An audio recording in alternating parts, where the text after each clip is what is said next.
can also help to identify certain coral species if we can appropriately get that zoom in on them. So that's how a lot of corals now are trying to be identified via their DNA. But before, it was really hard to identify things actually on camera. So we can't just point at a coral and say, hey, that's that from that far away. A lot of these corals are then identified based off their polyp structures, off the corallite structures, how many septa they have. Branching. And the branching overall, the color of the skeletons, how the branching is forming, the direction of the polyps and where they're facing. All of these are kind of a combination that are needed in order to get an exact species identification of these corals. And I know from being at home on shore as the geologist, I'm not entirely familiar with all of these. So when I would log into the chat room and say, like, why can't you identify these corals? We actually, now I'm understanding how much effort it takes to actually go in and say definitively an identification of them. All right, so a lot of times we'll see these repeating what we think they're the same species, right? So I'm under here underwater watching this footage, and we go over large swaths of area, and I try to identify as much as I can via video. Get another one in. And there's just some you just can't ID from video. So if we can, we collect them. We collect small specimens of them, and we actually send the physical specimen out to a taxonomic expert who will sit down and pick through the details of each specimen and give us an accurate ID. And then give us the information back so we can update our data. I'd like to request to move. Range 20 meters, bearing 280, without a specimen in hand, speed it can be pretty decimal 2 difficult knots. to determine the difference between a lot of these 20 meters, crabs, lobsters, corals. A lot of them are difficult to, all kinds of phyla are difficult. The sponges especially are difficult to identify unless you can actually physically look at them underneath a microscope. Yep. I mean, it's likely we can maybe get down to the genus level on video, but per actual species, like 30. There's a lot that goes into actually identifying them. Right, so like this one, Liopathes, right? Yeah. This is a Liopathes. It's an obvious one. I don't know the species, though, so a lot of that comes with the in-hand sample. I suspect the CTD, but maybe we can test that out on the way up or something. So yeah, black corals do have 6 tentacles. It's just that you can only really see one at a time. Yeah. The way that they grow. So it just looks like one little tentacle poking out. Versus the other octocorals, or the other soft corals, which you can see all the tentacles sticking out. So that's one of the characteristics. And it's characteristic of octocorals to have 8 of those pinnacles of the tentacles, which gives, generally, its octocoral name, octo being 8. Hexacoral being 6, so the hard corals are in the hexacoral. It looks like we have a fish at 3 o'clock. Yeah, we've got a ship move in. We're just kind of waiting on some leash. Whatever you guys need to do, we're good. We're headed that way, though. Where's that fish? Right here underneath this rock. Oh, good ID. Slightly above 2 o'clock now. I only got it to fish, so let's not give me too much credit. Is the surface current still like 0.6, 0.7 out of a... There's another fish. Might have to bring up the ADCP computer. Cutthroat eel maybe at dead center. Yep. These heterotella, these wetting sponges are really common. Yeah, in this whole area. Looks like we're getting some white, either coral or some white, sorry, I'm pushing out, sorry. White gorgonians on the left. And even though we're not at the ridge crest of this whole feature, we're starting to get more and more dense populations of these corals, and not just of certain, of a whole variety of species that we're seeing in this area. Yeah, this one's an Antipatharian right here at 7. At 7 o'clock we've got an Antipatharian. You want to take a closer look? Yeah, sure. Yeah, we've got some time, so. I mean, I'm not sure what it is. Tenacetipathes, maybe. Guessing. A lot of these are tough. Yeah. Thanks, Nav. I've been trying to figure out if that's consistent or if that's tidal, and it looks like it's consistent. So. But it's a different type. A fault in the page that it shows there's something down here? I'm not sure. All right, let's come on in video. Yeah, so that's another type of black Yeah, coral. I don't know. And these polyps look very fine, more brush-like than what we've seen previously, and especially what we also saw in the Leopathes. Yeah, so you can see they're really separated and fine and thin. We call this the Australian pine tree coral, right? Because it looks like an Australian pine tree. If you're from Florida, you know, or Australia, you know what that means. It looks like a pine tree. The column. Yeah, pine branches. You can Well, we see only get most of the pines in, well, the larger, yeah, you're right, the actual Australian pines, but you're starting to see more of those small little pinnacles on the actual tentacles themselves, or are those the individual polyps? So those are the individual, so if you look along the thread, you can see the individual polyps. They're very tiny, right? Sticking out each direction. So each one of those is a critter. Yeah, and Scott said 10 acidopathes is reasonable for this guy. I think here's a crab. Sure. Oh, A yeah. crab or a squat lobster with his arms out. Waiting for Trying some to food. make as much space as possible. Pretty cool. And wow, he has polyps going all the way down almost to the base, just a few centimeters off the base, and you can already see it start to branch out and form these polyps. Now, just in comparison to the other corals that we've seen in this area, I mean, these polyps are almost microscopic in view compared to some of the larger ones where you can actually see the individual polyp on the corals themselves. Okay. Yeah, so just teeny tiny. Okay. Scott said you can try to count the 6 little knob tentacles ringing in the mouth, but I think we're too I'll far leave away. that to you, Scott. We're too far away now. If you guys can swing up, I think there's a crinoid above us. Okay. That purple one. Yep. He's stuck on the Leopathes. You want to come back in video? I want to see if we can get an eye on the crinoid. Cutthroat eel. Hey, buddy. Seems to be having a good That's time. all there. Where was that, Steph? Right at 3. There you go. This purple. Oh, okay. I see. Yeah. So that's the one Chuck Messing was referring to earlier, that they're usually characteristic in purple, and he was the yellow one. He was wanting us to collect. So. yeah. So if we see one that has 10 And stalked, right? 10 arms, then give us a shout out over any of our social medias or on the chat room, and if we don't see it, maybe you guys will definitely point it out if it seems to be any of the colors that are not purple. It's definitely something we'll want to see and try to possibly collect. When we see our first stylasters here, those white small bushes down on the real tight to the ground. They're small and short. Next to Stichopathes, which is the orange whip coral. There's another one. The Stichopathes is a black coral. Black whip lace coral is, I think it's its common name. Does that move all the time? Lace coral. Yes. Lace coral. We're about 115 meters from the waypoint. Okay, great. And an observation that I've made in previous dives relative to, say, this one that we've mentioned now, stylasterids, that usually you start to see a lot of stylasterids be some of the first colonies of the somewhat coral family in the area until maybe some other framework systems start to overgrow it, and it tends to die off or be just overgrown by the other framework systems. Is that something that's quite common? Like the stylasters, like the first type of coral in the succession order, like when the stuff starts settling out. Yeah, that's not uncommon. That's not uncommon, I don't think. Okay. Where we actually see more. I think it also has a wider range of tolerance for habitat. So, like in an actual shallow water coral reef, they usually grow underneath the rocks, hanging down. And they range, like they're all the way up in the shallow water reefs, right? The stylaster, not necessarily the species, but the stylaster family.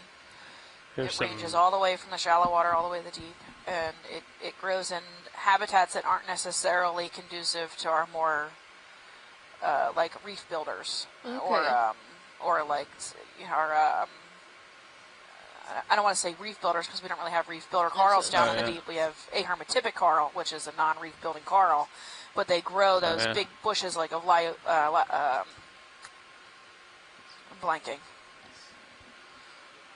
Like a stony coral framework system? Yeah. Okay. Well, I mean, generally you can still call those framework-forming corals because they do have those intricate, complex branches that spread out, and like Lophilia pertusa or Madrepora oculata or even oculina reefs, like they form these large, robust reefs that are usually the foundation for a lot of these mounds that I study that we start to see sprout over and grow over thousands of years. Yeah, sure. We're just gonna we're just gonna get eyes on this sort of chasm that came out of nowhere. Oh, nice. Sounds good. Yeah, I'm not sure how. Not sure what you saw, but go for it. Well, it just doesn't quite make sense in the bathymetry, so just trying to get. I think it just goes off the downhill that way, but it was picking back up on the sonar, yeah. Okay. Looks like to be a just slightly steeper area.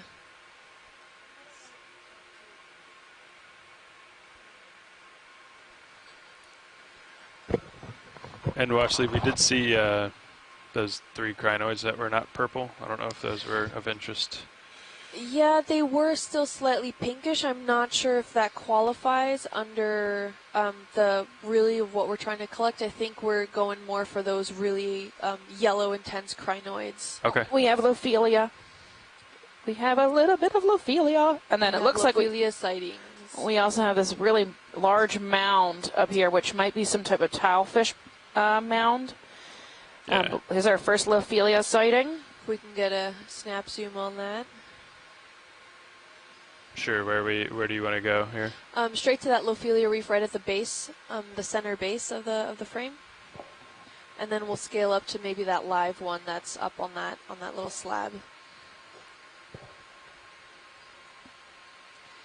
But these were that framework structures that we were just talking about now, that these coral reefs, I would still call them framework forming systems. Maybe ahermatypic is the better terminology for it, but in the geology world, these are still very much the framework forming systems that then trap and baffle the sediments to, over thousands of years, grow these large carbonate mound features that we see kind of populate a lot of the Atlantic, closer to the coastal regions rather than maybe at the ridge. So pretty. So this brown is dead. And is dead standing. There's a piece of bamboo coral attached to it. Tried to grow on it, didn't make it. And it's being already recolonized by a lot of different corals. If we could maybe pan to the right to get a view of that live coral. And we've got a glass sponge, a Hexactinellida. Possibly Feria, but I'm not 100% on that guy. We have some soft coral also at the bottom there. Yeah, so look at the yellow. Ooh. It's yellow. Yeah, and primnoids on the right, on the left. So we got. Is that yellow normal or? I've seen it before, but I don't know why it's different color. It's definitely alive. You can see the polyps. Yeah, we see more of the polyp structures on the yellow sections than any of the white. I think the white sections are, there just seems to be this coral is kind of in surpassed its prime. Let's put it that way. The yellow part looks healthy, though. I'm not sure why it's yellow, though. Scott, do you see a lot of yellow Lophilia? Oh, the yellow is the only part living right now. But usually a lot of Lophilia is characterized by maybe slight pink at most or white. I haven't really seen it this robust yellow in a while. And we have a crinoid stalk sticking out of the dead part of the Lophilia. Oh, he says no, but I do see yellow in Alapsamia, so it might be in Alapsamia, not Lophilia. Oh. I don't think so. Yeah, let's come wide, and then I think they want to go up to the other Lophilia. Yes, please, if that's possible. I know it's kind of in the center of a lot of that coral. Sure, we can. Maybe coming from the other side. Yeah, we get a look at it.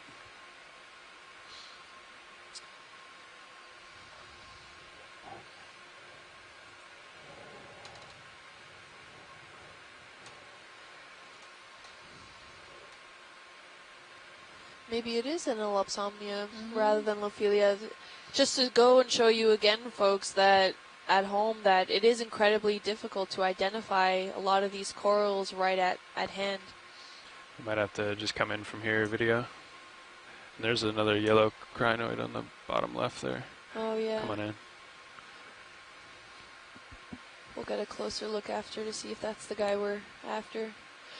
This actually looks like Lophelia. This guy is white. He has tentacles all throughout with some Elenopsomnia in the background there of that yellow coral.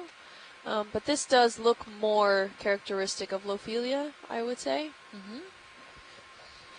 Lots of gorgonians around him too. Yep, you can see the polyps sticking out. So he looks pretty healthy. Looks like also maybe some sort of gastropod, or no, that's a barnacle maybe on the side of it. I'm not sure. We have to focus a little better on that. And then the hydroid. Looks really good. Cool. Polyps look very kind of web structured like. Is that normal for that, or are they relatively smooth? No, they have those little leg dots, right? It's probably its stinging cells. His nidae. That's how they catch food. Yep. And I'm seeing over and over again off to the right-hand side that little stalked anemone of some sort looking. Oh, this guy. Yeah, I think that's a hydroid. That's a hydroid, yeah. Okay. Did you want to switch focus to the background back there? No, it was the hermit crab that we were. Who's right here. Potential barnacle. Yeah, I think it's a hermit though. I can see some the shell. Articulate legs. I think they were still on the Lophelia video. Yeah. Okay. That's another one of those yellow corals that we were seeing earlier. Gotcha. I see it.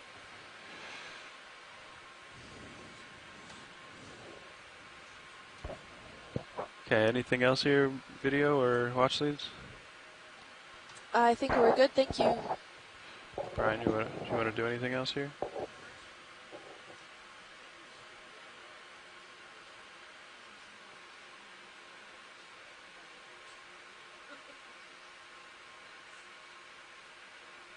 Oh, nice. Yeah, we have a yellow. Maybe an Elopsamia on this one.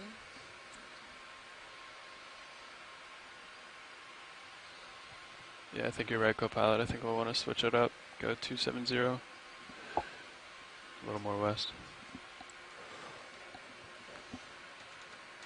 And we have that stylaster underneath this outcrop here. It's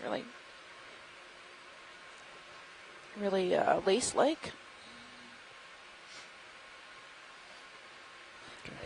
There's some brown cones. Oh, if we're moving on, don't worry about it. Do you want another move? We were going to actually, but if you want to take another zoom in. No, you can move. That's fine. Okay. Yeah, let's get another one. Let's look at this rubble pile up here if we're heading that direction. Yep. Yeah, we are. Bridge ROV. Go check that out now. Have the leash. Yeah. Go ahead, Nav. I'd like to request to move. Range 20 meters, bearing 270, speed .2 knots. So it looks like we're at the top of this feature, but I think we're, according to the multi-beam, we have quite a bit to go. So we might just be on a little piece of, like a little bit of the shelf.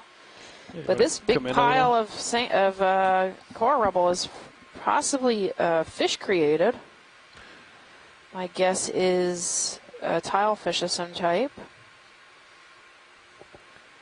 Yeah, I was going to ask how it all got here, but fish. Yeah, likely the fish dug it out. Do you want to try to? I'll try to gain some altitude and look down into the hole. Yeah, if we can get a good look down in the hole. So a lot of these tilefish mounds will have like a front door and a back door. If it is tilefish, it may not be.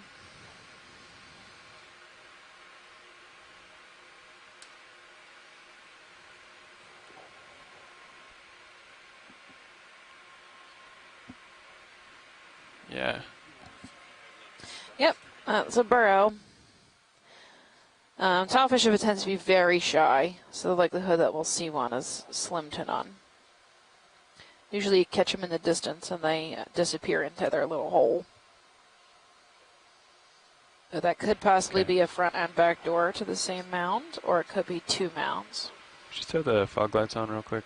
Just see if we can light that up.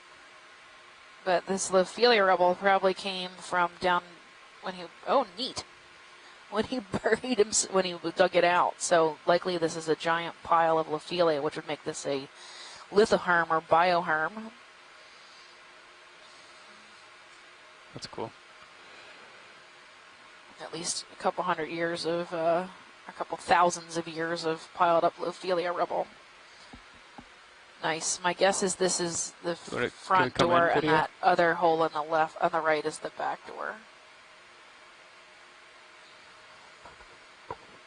Cool. Okay. Just trying to see if anything is. Kim went to lunch, so otherwise I'd tell her to anything's down there. tell me about these rocks. All right, we can come wide. Made out of. We have a nice starfish at 2. Thanks, video. Getting a little more outcropping up here. No, you can turn them off. Thank you.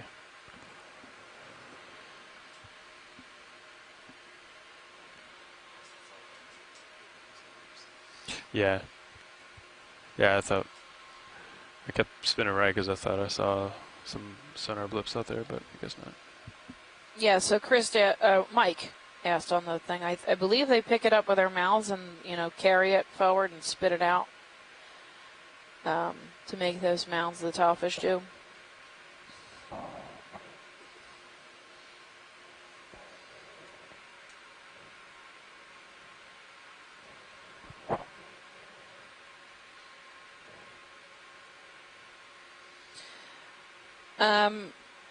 Chris asked where else have we seen these mounds before, and we see the mounding where the tilefish. There's a lot of sand tilefish off the coast of Georgia.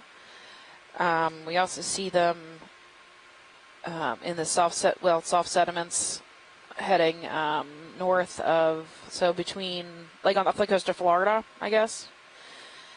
And then the hard substrate ones we see in the mesophotic areas. Yeah, bridge mesophotic MPAs that we go to sometimes. Ooh, look, we have a sea pen.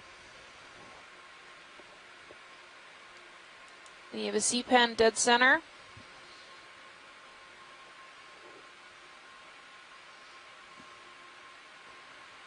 We also see sand tile on Pulley Ridge, too. Oh, maybe this is Antipathes bipinnata. Is that an urchin there, too? Yep, that urchin is called a pancake urchin, and it's extremely toxic. Oh. Won't touch it, then. Do not touch it. All right, video. I think Antipathes bipinnata is one of our targets. Oh, sorry, Bathypathes alternata.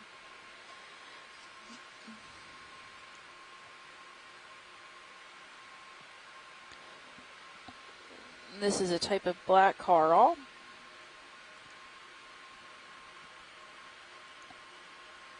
Hey, Scott, would you call this alternata? Is it worth collecting? It's one of my target specimens. Okay. If it is Bathypathes. So cool. Oh, we got a cool shell underneath them, too. It's so pretty. Little snail. Yeah. Look how shiny he is. I think, guys, we're going to grab a snippet of this, or at least prepare to do that. Let me just get confirmation from Scott.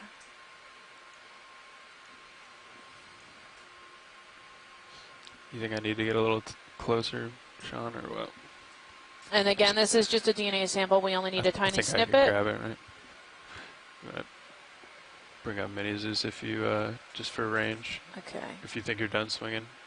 So, in order for us to identify this to species, we need to get a really good shot of the main axis. Okay. and how the branches come off the center axis. So if you can kind of line up a little better to see the branching there, that would be helpful. Okay. Whichever way you need to do that. No, you're good. There. Did you copy watch lead video? They would need to, in order to get a species ID. Let's come back a little. Yeah, thanks. They need to get a good shot of the axis, so that's what I'm lining up for now.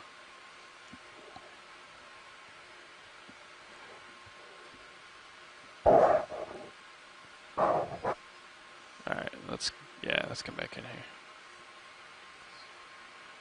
Yeah. So yeah, this the branches alternate, right? Yeah. As opposed to coming off of the same exact spot, they alternate left and right. Still want to try to collect this? I think we're gonna grab this guy. Okay. I only need a tiny piece. He's probably gonna be really stiff, just like the last one we got. So you're gonna want to snip it with your coral cutter. Okay. And he's also going to be very light once you put him in the box. Okay. Thank you. Sure. Sure.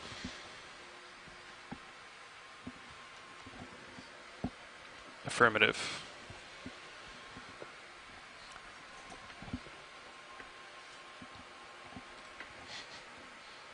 Sounds good.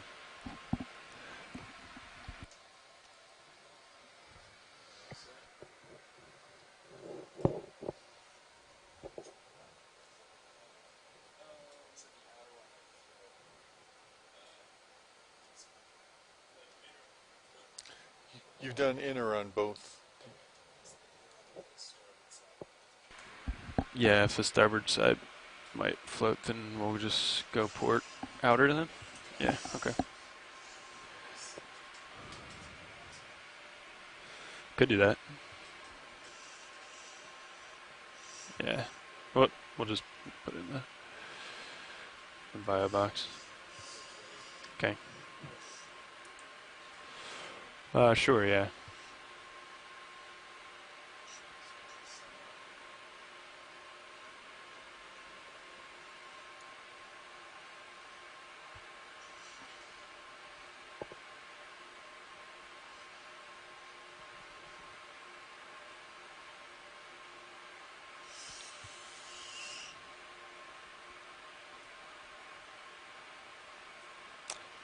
All right, Steph, how much of this do you want? Just a tiny piece. Okay. We don't need the whole thing. Okay. I mean, if you grab the whole thing, we'll preserve it, but we don't need it. We know the species. I just need a tiny piece for DNA. Yes, and you're going to have to snip it. Right. Okay, well, try to just take off the top here.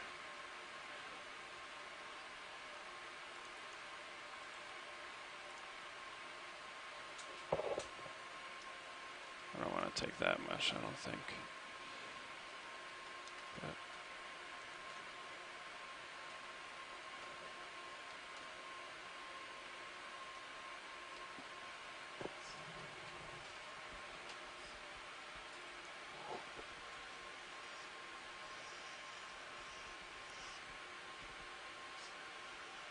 very good.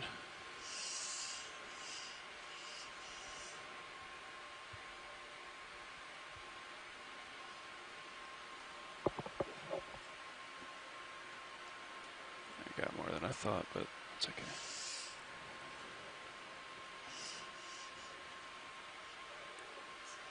Great, thanks.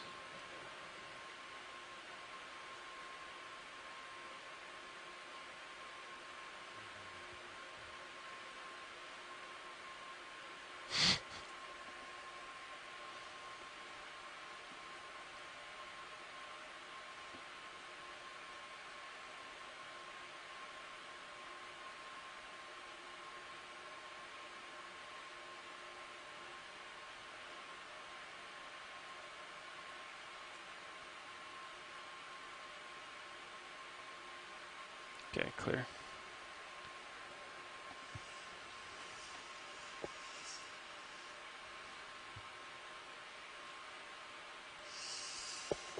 We're good? We're good. Awesome. Thank you. Port outer. Port outer box. All right. Thank you. Before you fly off, can you flick those lasers on for me just so I can get a quick size? Yeah, sure. Yeah, hydraulic secure.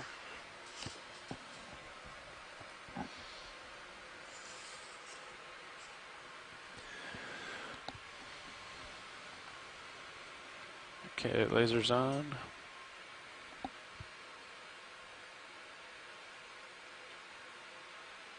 So about 30. Okay, thank you. Sure.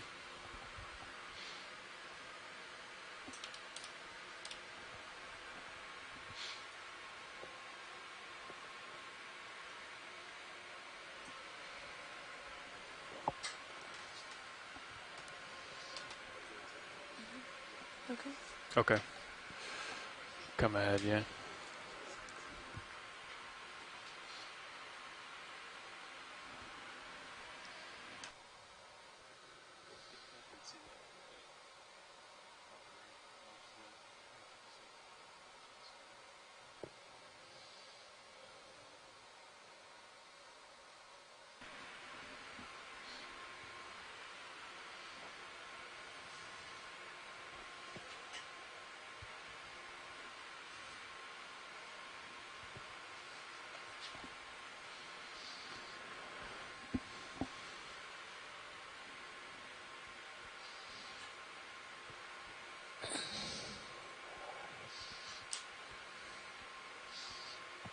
So, folks on the chat room here, now that we've kind of driven around this area a little bit and quite a large coral coming in the foreground there, this is something that we would call a dense and diverse deep sea community. Is that a box you think we can check on this dive here?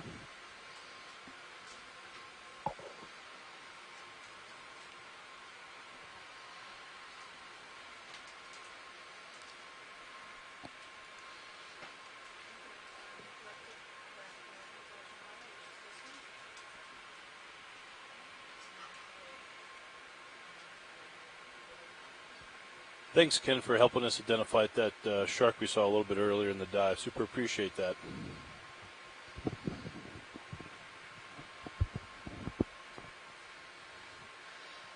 This looks like a really robust coral over here.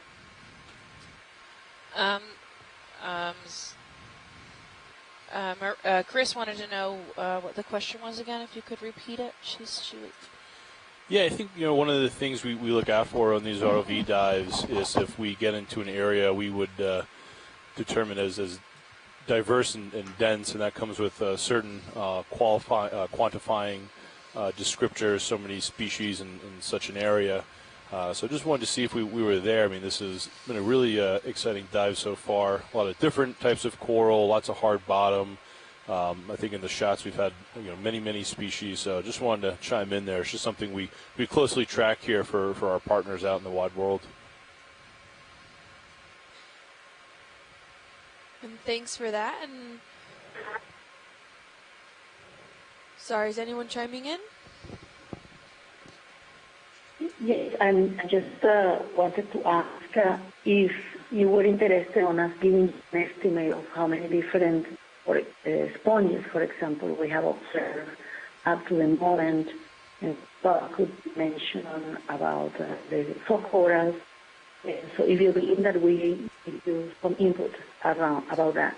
Yeah, I was just about to say that.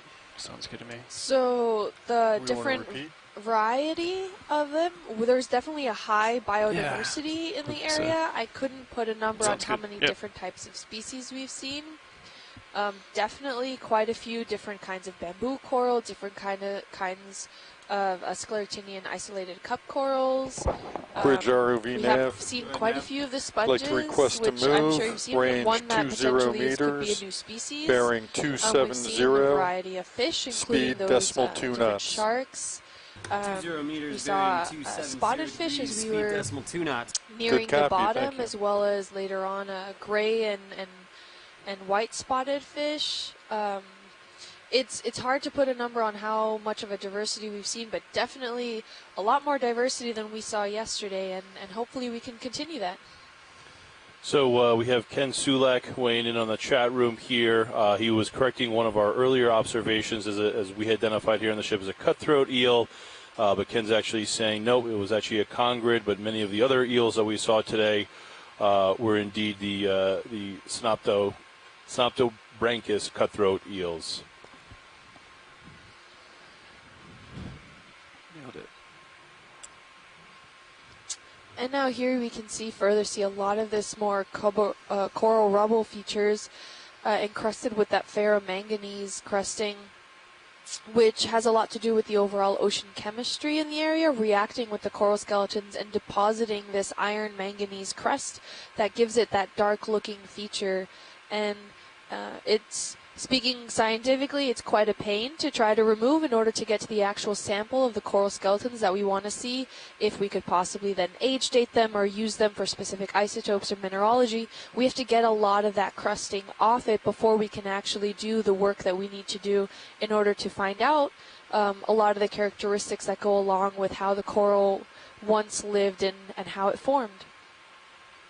Now here we have some blank spots of some maybe not so abundant coral species, but right up ahead we're starting to see, I don't know if we're backtracking, but we're starting to see a lot more diversity again. So what was interesting from yesterday, Kim, and you've spoken a lot to this so far leading up to this cruise, is what's driving the coral colonization here, right? Is that the coral larvae are finding hard substrates to settle on. That hard substrate, maybe in this case, would be the relic Lophelia, or what mostly seems to be Lophelia skeletons, or is Lophelia settling on some hard substrate or the underlying sand grains, and then the Lophelia dies and it gets recolonized, right? Really sort of an interesting evolution of the benthic ecology itself over time, one would presume. Yeah, absolutely, Mike. And there's a lot that goes into that, and part of what I study is that evolution period of how these mounds actually form over time, and hopefully we'll get to see more of these isolated mound features in future dives for this expedition, so make sure you tune in when we get to go to those dives. But for the overall purpose, we're starting to see that it doesn't take very much for a coral to start to colonize in a certain area. It does need specific ocean chemistry as far as temperature, salinities, and oxygen levels go, but really just that small hard substrate that the initial larvae needs to start to settle on can start to promote and have these corals then proliferate in a certain area. And overall, when we see a lot of this area that starts to die off and a lot of the coral rubble, that forms a new hard substrate for new corals to be part of. So that's just an overall life cycle of it. And some corals do get to grow over thousands of years. Like Scott said earlier, some of the Leopathes that have been discovered are well over 4,000 years old and still living. So these creatures we're definitely not backtracking. We were just waiting for the ship to catch up. About with coral rubble, looks like I life have leash cycles now. of We can head over. Happen over thousands, hundreds of thousands of years, and we're talking over geologic time where these mounds need time to form and to grow, and that's given that nothing else impedes them from actually developing over this time. There's just some really stunning examples today of how this secondary colonization, right? So originally we were targeting some of these, live Lophelia mounds. Well, we're seeing a lot of Lophelia skeletons and being recolonized by these black corals, marinoid corals, and octocorals and hexacorals, and of course we have all sorts of associates living on these corals. I think definitely a crinoid up to the left here, hanging out on this black coral. Yep.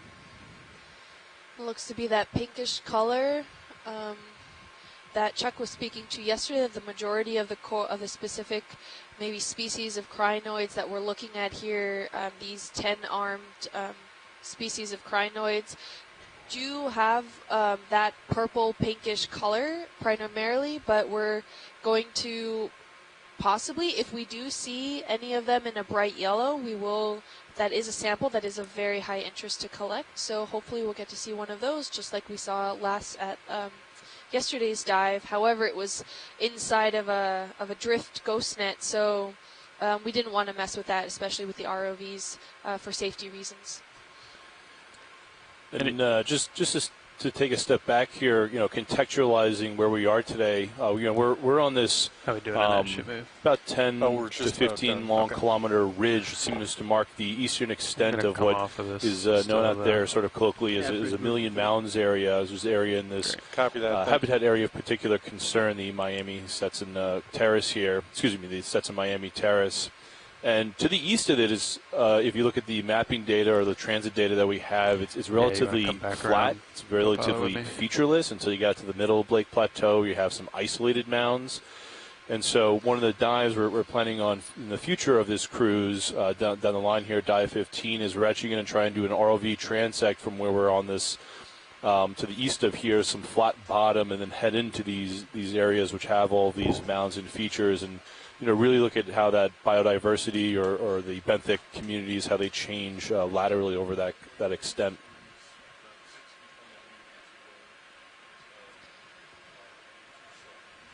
That's right, Mike. And Great. excuse me. And even though Shirley Pomponi wrote in the message in the chat room saying that there has been an evolution of what we've been seeing of the overall substrate in comparison to also yesterday's dive, where before we were seeing a lot of that rubble features with maybe a few outcrops here and there seen of the karstified slabs, and then also a lot of sometimes those exposed sediment grains which created those ripples from the current. But today we're actually seeing not only a lot of coral rubble, but more of those karstified slab substrate features, that hard ground of which these corals likely desire, and it's excuse me, and it desire as well as used to promote the foundation and grow up on. I might want to. Scott, could you help us in the chat room where you saw that pinkish primnoid coral? Was that down to our bottom right there? We're just in the middle of a shift change here, so didn't want to pass anything if you felt we'll sort of stop and look at. That's true, yeah.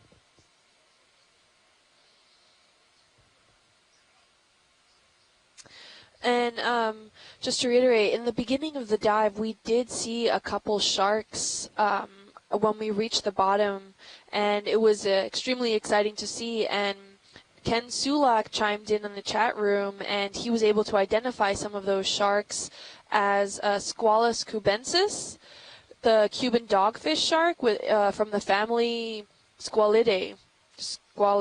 I'm sorry if I end up saying these names wrong. Biology, the scientific names are pretty tough these days, but that was one of the more interesting sharks that we definitely saw swim across the bottom, and we were able to get a quick view of it, and hopefully we'll get to see maybe more along these dives in the future. And here we're coming up on that pinkish coral again. So, Ken, super appreciate you continuing to chime in here.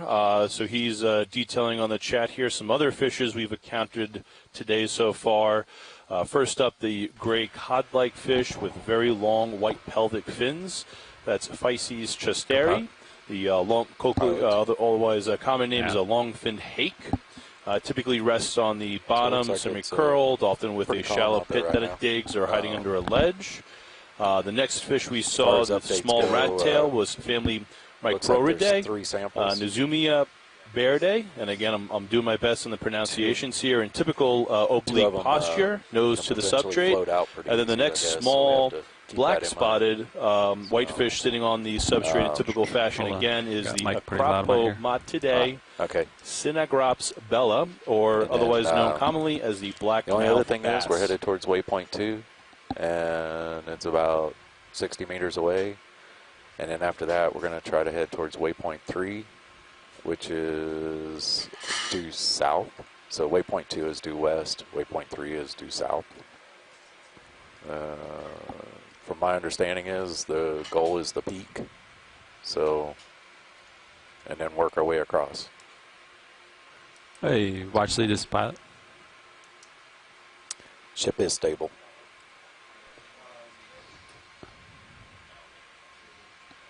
Okay. And we'll try to get back to that pinkish color, but there was a shift change with the ROV dives, and we may have drifted a little further, so we'll try to get back to that pink coral. But if anything, the goal of this dive is to reach the ridge crest and potentially follow along some of those top mound features that we've been seeing before. Oh, there's that pinkish coral off to the right-hand side of the screen. Copy. Head that way.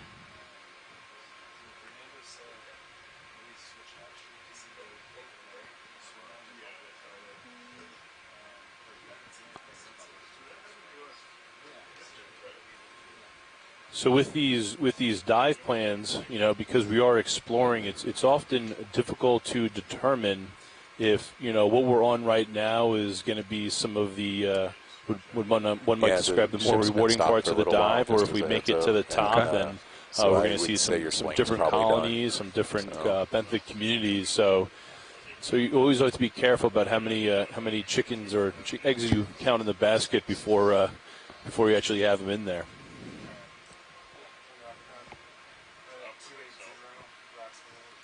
Okay, if you can come in on the pink one here, I think the dust cloud should blow away, maybe. You can zoom in. So, pilot, we have noted in the chat room here, we think this is just another pink paragorgid coral with an ophiuroid typically associated around it there. I think we're good on this one as soon as we're ready to continue here. The one we were looking at was a bit taller and definitely pinkish in color. If we see it again, we'll give you a heads up. But thank you, pilot. Yeah, you can zoom out then. Try to find what he's looking for. Thank you.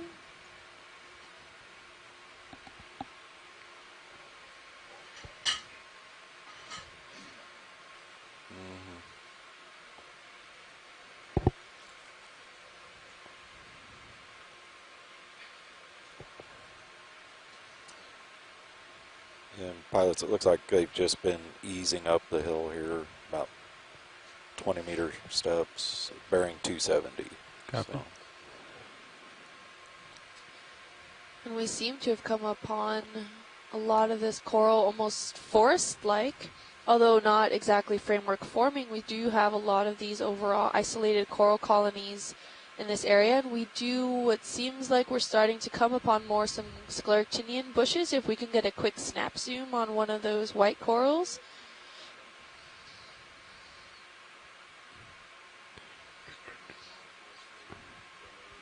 Yeah, you could snap this one. Watch lead is just the species.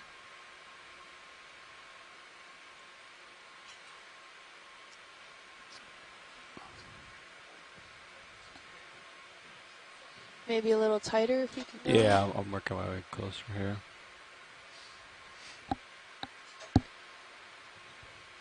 Thank you. And this might be either Enelopsomnia or Lophelia pertusa. I'm not entirely certain on the ID.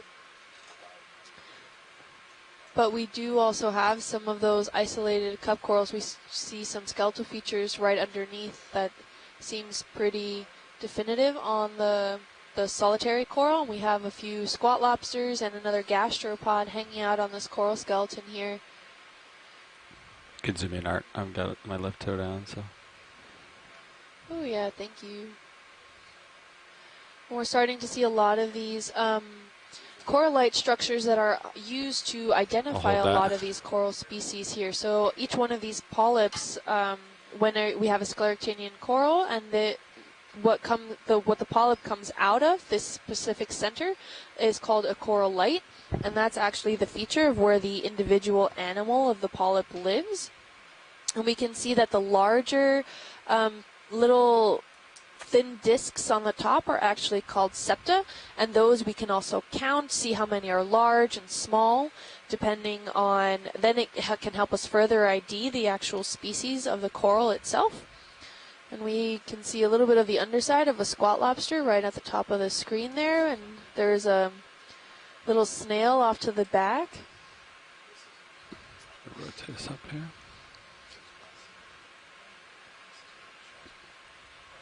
Not seeing too many polyp structures here, but it does still look like it is living.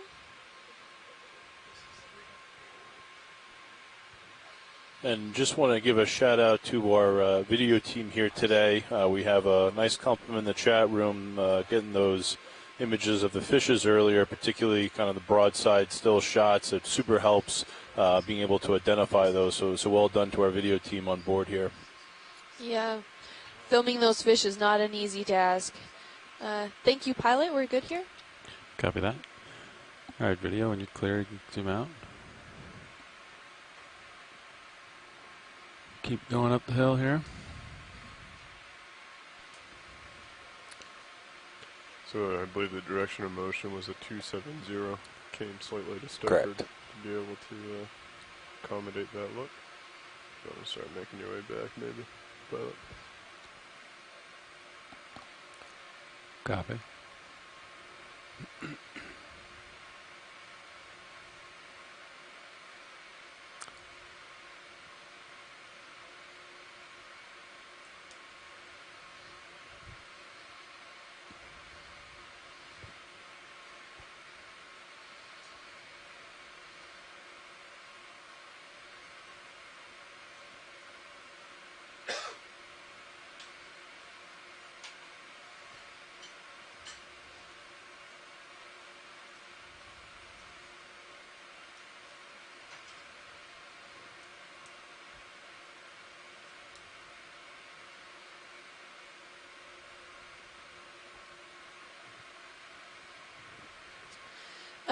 There's a request to put on some lasers so we could see the overall size of the corals.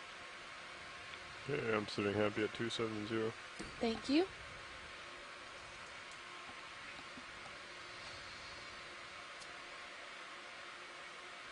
And we do see quite a abundant of different species of corals, all in just one shot alone on this plateau of a ridge that we're currently slowly climbing.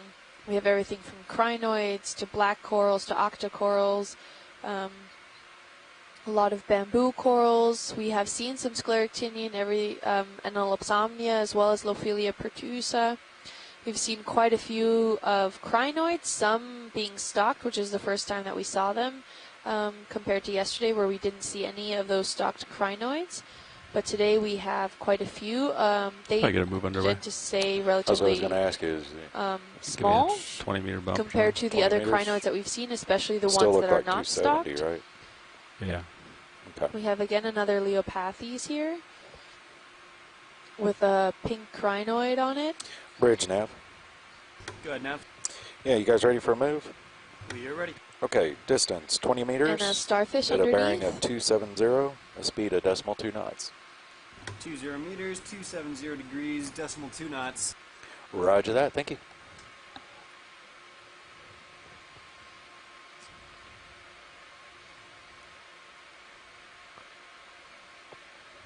It's an overall great shot of all the different crinoids. I think I'm counting 2 or 3 at most, with the starfish then at the base there. And it looks like these corals are actually finding their way on the hard substrate below some of the coral rubble that's there, maybe directly on the karst itself. Got the ship And just 2 guys. at the end of my tether. So. Yeah, you're out there pretty far. Yeah. Got you at 40. Come down a little bit. I'll adjust as I get closer.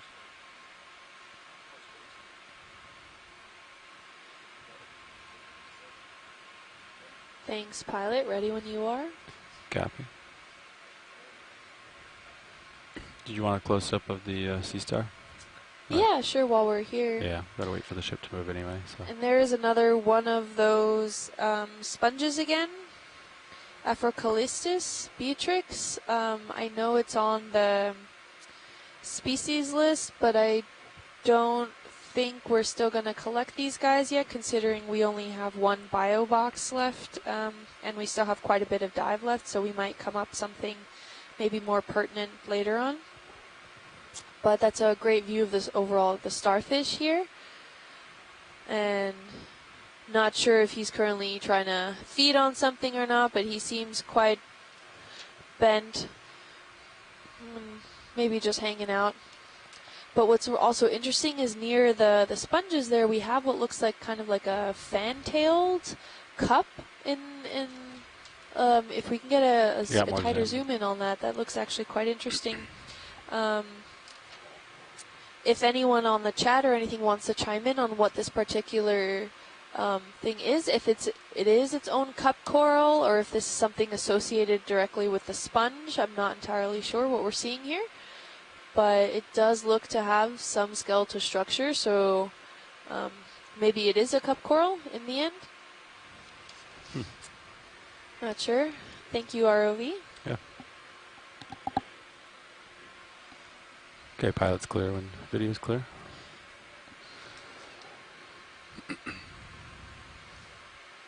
You have a little bit of room. And we're getting from the chat room that they think it was also a cup coral, not necessarily associated with the sponges. But the sea star did look like it was feeding. There was a small little branch protruding from underneath it that was maybe a leftover of a bamboo coral that it decided to stop by and have for a snack. They are one of the main predators of a lot of these corals. So usually the ophiuroids or the brittle sea stars kind of hang around it and are more symbiotic with the coral species, but these sea stars are actually a predator of them and eat the live tissue.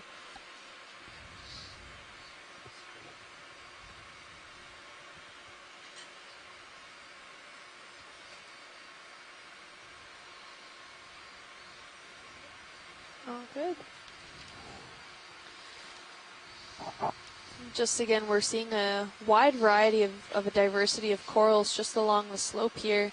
And maybe at the ridge we'll get to see even more. We're close to the top now at one of these small mound features. If you want to look on your third screen, on the camera screen, we have a quad view of some different screens that you're able to see, and one of them includes a bathymetry map of the overall region. Bridge nav received. Thank you. See a lot over here. We're close to the ridge and the crest at one of these ridges. So we've been going upslope from the basin all the way to the top now, and we're nearing the top of one of these features. And we'll be down tracking further south and kind of scaling over a few of these more ridge-like crests that we'll be seeing more in the future. Yeah, we've got a lot more coral here than before lunch. We did. Looks like we have another Afrocalistis sponge. Yeah, you guys, we're pretty close to what the map shows as the high. Yeah. But, Okay, sounds good. might just have to see where that high actually is. Yeah, I think it's just up to my port, like there or something. We'll see. Right in here. Maybe more on the port side. But what is that bulbous-looking sponge on the end of that stalk there with the crinoid on it? I don't know. That's We my have to ask curiosity Chris as well. that one.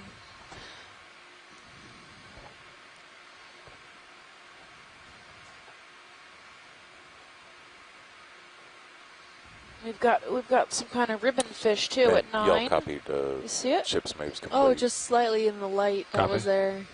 A slight glimmer. Big crinoid on there, huh? There he is behind us. Yeah. There he is. Look. Ooh. Ooh. Now, is that bioluminescence or is that a reflection? I think it's reflecting. We're too bright to see the bioluminescence, right? Okay, Because Art, we've you got want these to big frame bright these lights two on up? it. So it'd wash crinoid any on it, bioluminescent light out. So it's probably Go just for reflection. the bulbous guy here. I think this is Try not to a hold sponge. this. I think this is a retracted anemone. Oh, okay. Likely one of those fly trap anemones.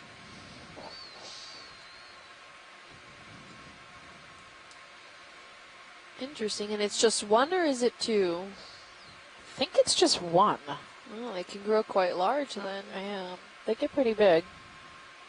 And then the rest of this coral seems to be colonized by some zoanthids and whatnot. We do have some cool glass sponges, though, on the right at 3 and 4 o'clock. Yep.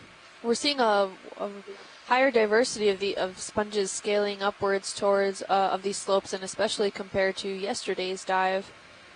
We have a lot of those wetting glass sponges. We saw possibly a new species of them. A lot more of the demo sponges. Anemone real quick, and then the diversity of the demo sponges on. we're actually seeing in this dive.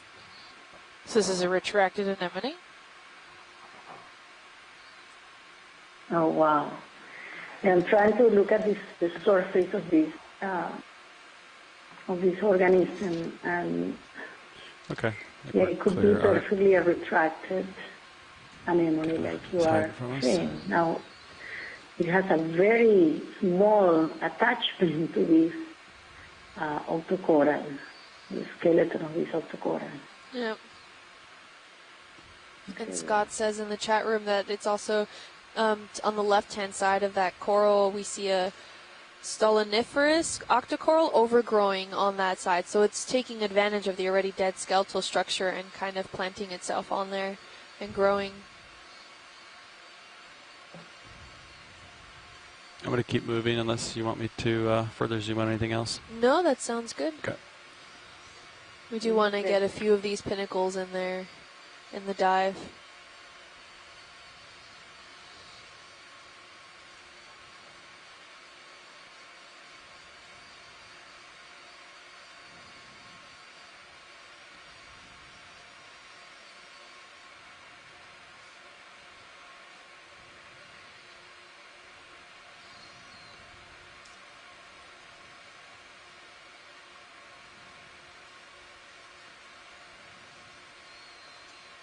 We have more Antipatheria coming on screen, intermixed with a lot of this bamboo coral and other octocorals.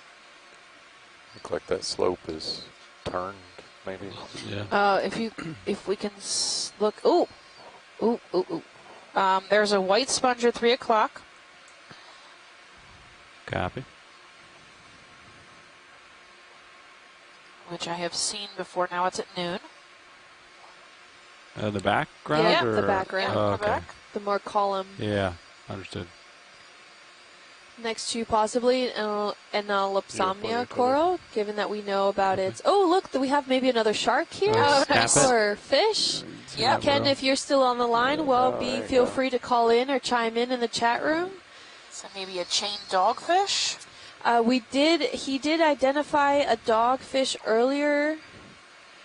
Cuban dogfish.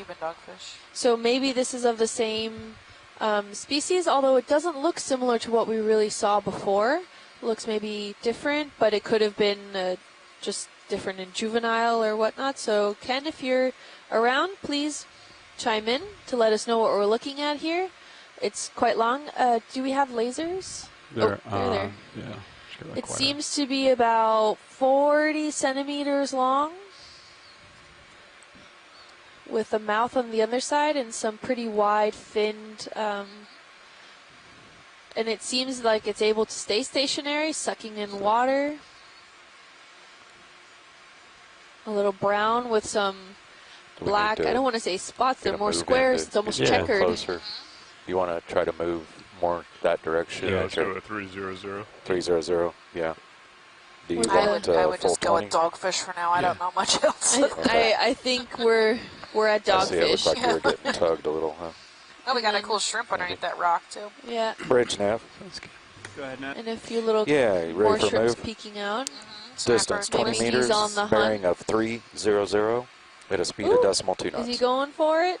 I don't know. Range 20 meters, bearing 300 degrees. Get the shrimp, buddy. Speed decimal 2 knots. Roger that. Thank you, sir. We're getting a really good look now at the lateral side of the shark. Yeah, you got a shrimp hiding down in there, too. A really large shrimp in that burrow there.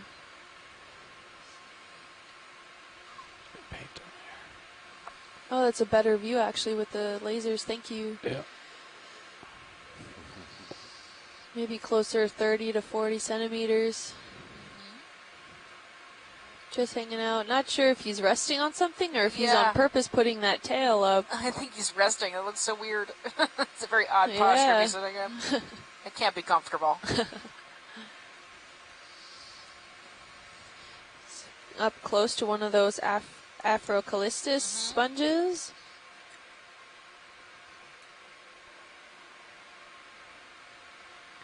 Wow, really cool find. It is indeed Shark Saturday.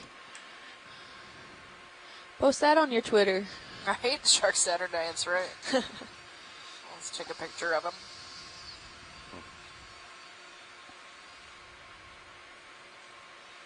It's a really cool sponge also that it's hanging out by. Yeah, so it looks like that there's two Afrocalistes over here. One of them is actually dead. Yeah. Yeah, that brown one is dead. Oh, very cool. Yep.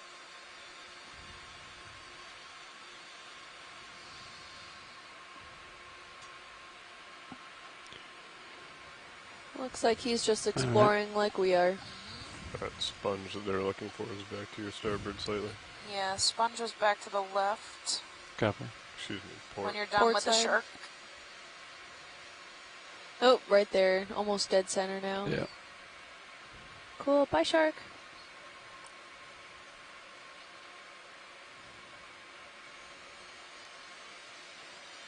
Yep, so this is the sponge we were after at 6 o'clock. And it looks like it has those fistulas like Oceanapia. It looks like it could be Oceanapia. You could frame it up. The approach here. So most of the sponge is actually under the sediment. Okay, I'll try to hold that. I'm sure Chris can chime in and Little let over me know halfway on that if I'm move. right. Copy. Yes, I am. I'm in awe. You can zoom out, Will. This is a Whatever beautiful you want to take. Oceanapia. Art, stationary. I'm not positive. It might be a young specimen of the same species we found before. You can see the bulb base with fistulas that are these shorter projections that are blind at the top, and then a main central ocular projection where the water comes out of the sponge. So if you can see in the image I'm looking right now, you can see lots of little pores. The water goes through inside of the sponge body through all these small pores, and then it comes out in that central main opening. I think I agree with Scott wrote before that this might be a clean, it's just probably a young specimen of a species we collected before. A younger really version. beautiful. But you think it's the same? Yes. Than the bulbous one we collected earlier? That hasn't been like the one that we saw before. Probably this bulb base was already covered with lots of coral rubble and other Yeah, organisms. you turn sharper. It will be a younger version. Awesome. I like the little spikes on it here. Beautiful. It is quite nice, huh? Oh, what does that hydroid have on it? I don't on its know. side. There's something like kind of, it almost looks Yeah, like a bridge more horse, complete. a seahorse, Right. but Bridge like now a for safe wormy thinking. seahorse. Yeah. Probably a worm. Ship My is, gosh, that's so Some weird. sort of worm. Copy. Thanks, Don't Chris. think any seahorses live this deep. My pleasure. Maybe more of a parasite to the hydroid. Scott's looking for, can we get a closer look at the yellow solitary hydroid behind the sponge on the left? Yeah, I guess that's what we're looking at now, right? This guy. The one with the worm on it. Try to center you up It's here. pretty cool. Looks A like he's little got an barnacle. amphipod or something. Yeah, maybe Oh, a barnacle. maybe. Oh, no. Yeah. Gotta get I closer. think you're right. What is that? I know, that's the craziest thing I've ever seen. What is it? Yeah, it looks like it's growing into something, like maybe a larval state of it. Maybe the top is some sort of head, or I have no idea. Super weird. We could. Is there any way we can get a tighter zoom on it? Got any more, Art, or is that it? That's it. That's it. Max zoom. It's pretty small. We can splash lasers over it if you want to see. I think that's a tunicate on a hydroid, so maybe a tunicate stuck to it. Maybe. On the top there, or the ugly thing? The weird wormy looking thing. Okay.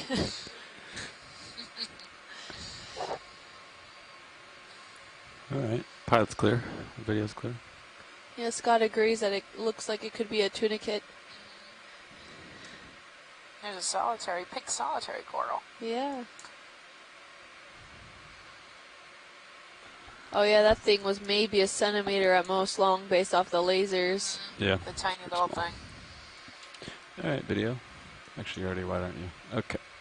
You're up to my server a little. I came over as well. Lots of Eli Zealot, maybe? These white, thin, single-branched gorgonians. Looking down at you. Some soft coral, that reddish soft coral that was there.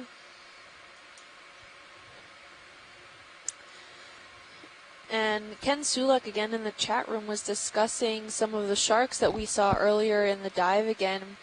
Near the beginning, the one that was munching on that leftover hatchet fish is another Squalidae, likely Eptomopterus hilianus. I'm sorry, again, if I say that wrong. A lanternfish and one of the deep water sharks that can actually glow. And this type of shark is usually really fast and a highly active predator, so it's not surprising at all to see it munching on or attacking a hatchet fish. And maybe the ROV even helped it out by shining some light and pointing it directly where it was, and we got some great footage of that. So thanks again. Ken, that was really great information. If you have, any more information about any of the other fish or animals that we've seen here on this dive, feel free to call in and we can further discuss it, or let us know in the chat room. Meta 330. Scott's pointing out that the hydride we were looking at had very developed gonophores, which are the berry-like structures around the mouth. I can confirm with Watchley that the handoff was that we're just looking for local high. Interesting. Okay. Yeah. So that's not part of the hydroid, that's just been attached to the hydroid? No, it's reproducing. Oh, okay. Maybe there at 40. If we can look at this white coral at 2 o'clock, a real bright white one. Copy. Looks like the other two are probably, the two larger ones are probably bamboo corals. You have tethered to get out of that? Oh, blotched cat shark. What's this red thing? That's what we were looking at. You guys want to see this? Snap it. Blotched cat shark. Oh, nice. Octopus. Yay! I'm so excited. Oh, he's so cute. They're my favorite. Oh, cool. I'll get you closer, Art. Really cool looking guy. He's like orangish, reddish, pinkish.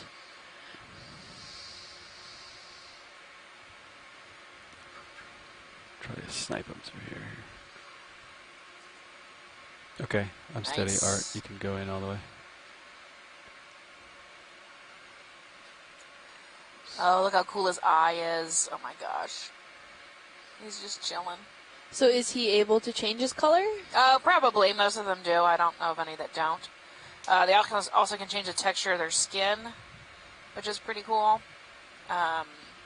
We might be blinding him right now. So I think his eyes are closed, right? Yeah, looks like he's really, squished his eyes shut. I can't see you, you can't see me. Situation. He is moving around, though. Nice. Look at that. He is pretty small, though. Get up and do something, buddy. Yeah, right.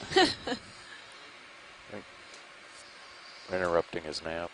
Yeah. Either that or he's got his tentacles down in those holes. Maybe looking for something, yep. I can take off here, Art, and I can try to spin around. Stealthy. He's not so obscured. So cool. Yeah, he's only about 10 centimeters. He's pretty small. Yeah. Very cool find.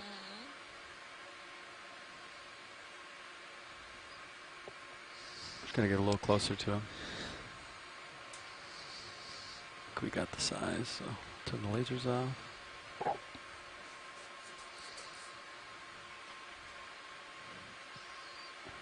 Looking over above, his tentacles do look like to be sifting almost through the coral rubble.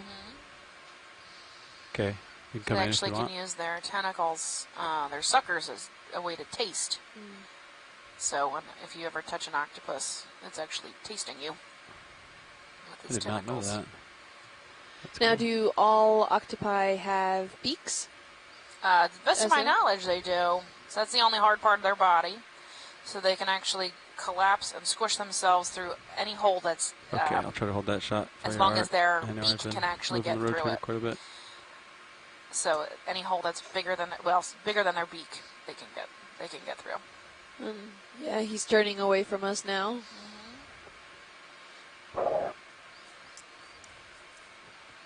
Probably telling us he doesn't like us. He hasn't bolted yet, so he might think he's invisible. Not used to seeing so much bright light around. Being a red-orange color would make him disappear. Yeah. He's a little confused there, buddy. We'll take max zoom on the eye and then we'll head out Sounds good. towards Awesome. that big white coral. You can see his siphon right here moving around, right there. That's Yep. where he would blow water through to help him move forward in the water column. They also use that to fan their eggs when they've laid eggs. They'll blow water over the eggs. And that's just under the eye there, that kind of Yeah, muscle you can part that's kinda see moving. it. Yeah, you can kind of see it moving around under there. So he's pushing water through there. All right. He's almost clear. The tissue around his eye is pretty see-through. Yeah. You can see the shape of his eyeball under there. His eyes are closed, but he's definitely probably keeping an eye on us. We're happy his if you want to iris. move on. Yeah, but you can come Thanks. wide when you're clear. You guys want to get a move a little bit closer to me so I'm not stretching Awesome, the toe? fine. Yeah. Do you want to kind of move that same direction, or I think 20 meters, 3, 4, 5. Yeah.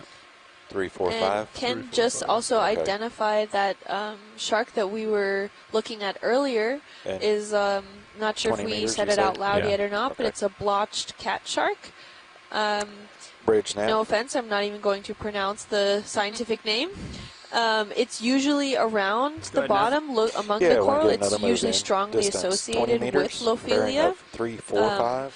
It at a speed of usually decimal doesn't 2 need knots. to swim constantly. 20 meters, Not all bearing sharks 3, do 4, need 5 to swim degrees, decimal 2 continuously. knots. Roger that. Especially Thank you, sir. some of these cat sharks are typically sedentary, where they can just hang out and pump water then through their gills.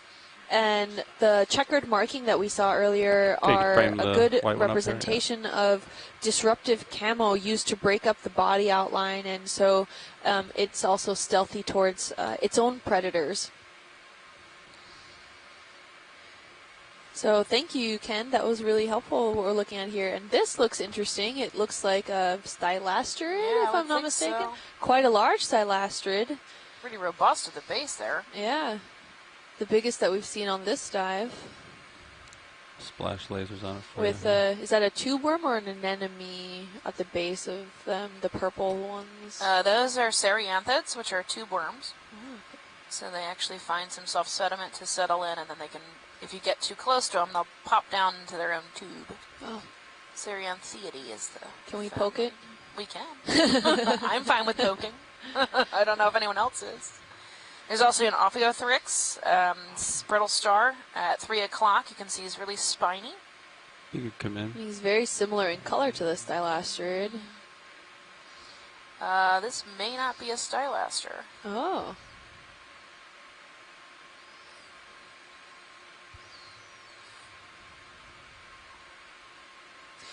Can we get a tight zoom in on some of the polyps for better identification? Yeah. Take full zoom, yeah. Thank you. I can also nudge a little closer if you need. Do you need a further zoom? Well, actually, No, that's probably fine. is that enough? I think we can determine it from that. Okay.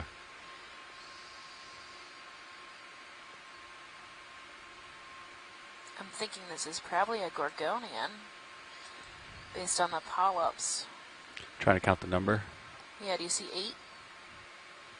2, 4, 6. I do Corallia. see 8, but usually Octocoralia, do they have such a stony frame?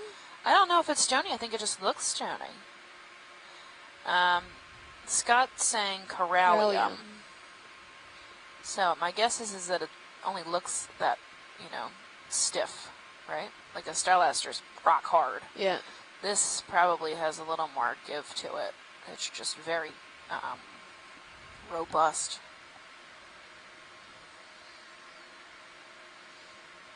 Pretty cool. Looks good. Thank you, pilot. Yeah. There's a bamboo coral right next to it, too. Yep. And maybe some primnoids also, the finer skeletons. Oh no, that is still bamboo coral. We're looking at the bands. There's a solitary cup in the background. You could zoom out video, see what else we see here. So much to see here. Oh, nice. There's that sea anemone. Maybe that Venus, not Venus, but flytrap. Yeah, snap back in. Anemone. Pinkish blue. Yeah, we're looking at. Oh yeah, he's different. Huh.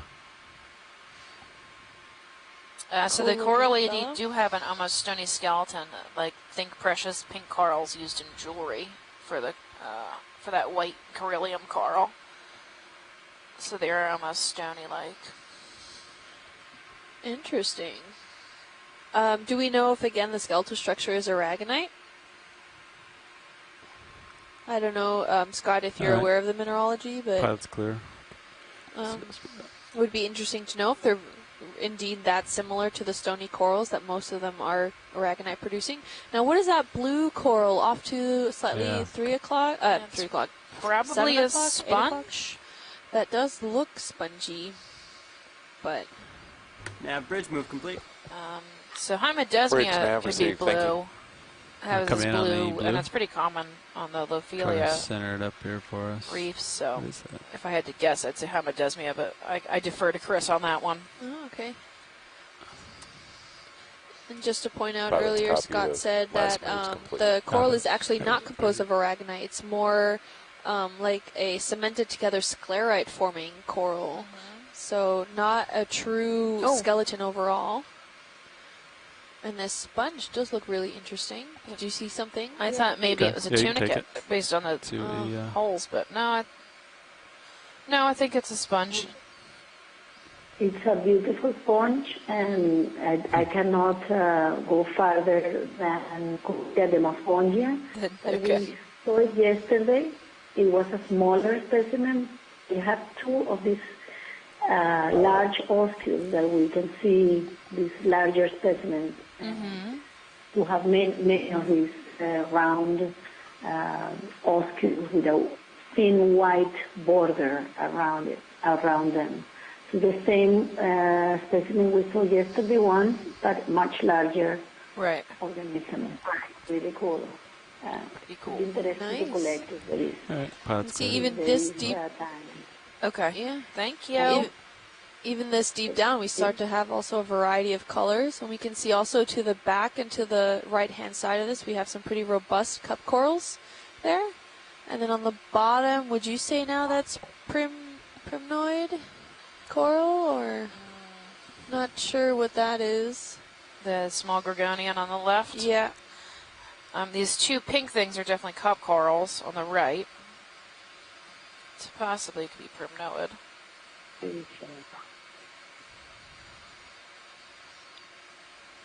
Beautiful. All right, pilot's clear when video's clear. I've had to come over to 020. And I would like to add Pilot. that yes, Hymedesmias tend to have a species with this blue color, but they tend to be thin So it looks like crust. this is Right, still they're like a going thin north, crusting one, right? For the They have that rise. blue-gray, though, right? It's very interesting.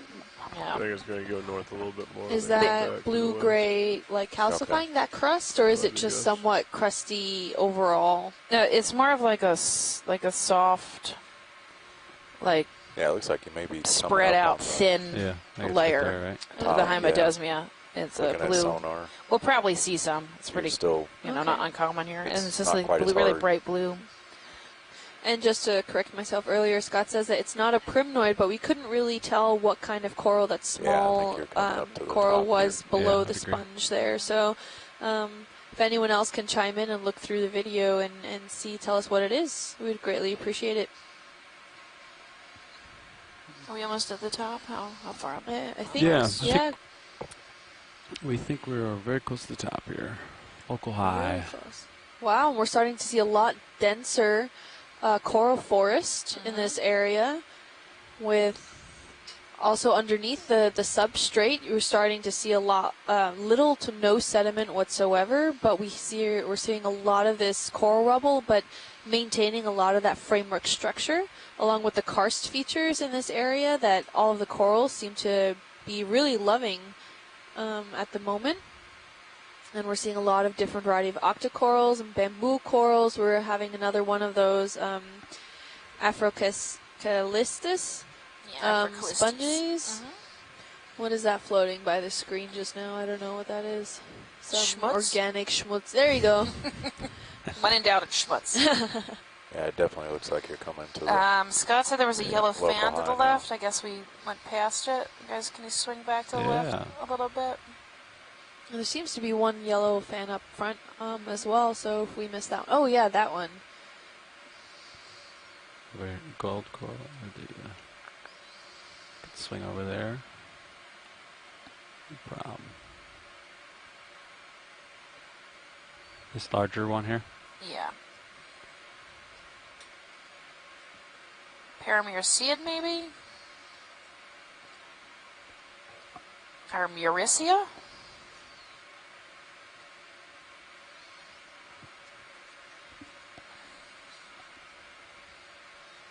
Primnoa. Some of those yellow-like colors and fuzzy. This looks a lot like Muricea. It's yellow, though. Usually you see them purple, more shallower. Okay, Art, you can frame it up.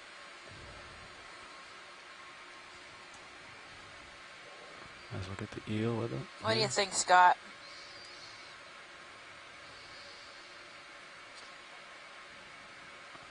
Can we get the lasers on? Yeah.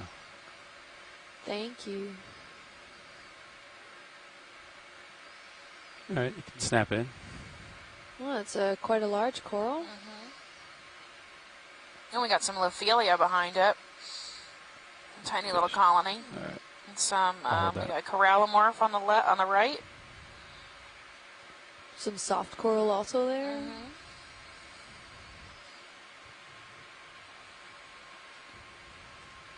Maybe Paramuricea. Oh, Acanthogorgia. Can we get a tighter look on the polyps, please? Yeah. You got any more zoom, Art? Oh, yeah, he's got it. Stand by. Get a little more steady here. Okay. The Lophelia polyps are out. Understood. That's pretty cool. Yeah, that's max zoom. So I'll just try to hold it still for you. No problem. That looks good. I do count 8 tentacles on some of these.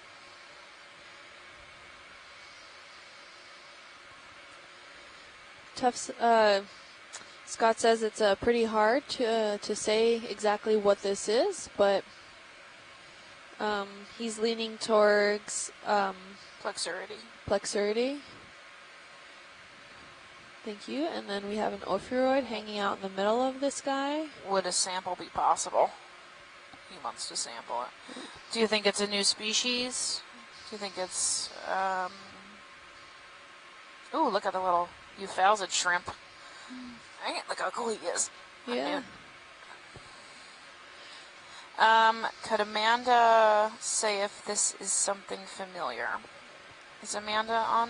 Yes, she is. Hey, Amanda. Do you know what species this is? At least genus. Yeah, just to keep in mind that this would be our last biosample if we were to take a sample of this.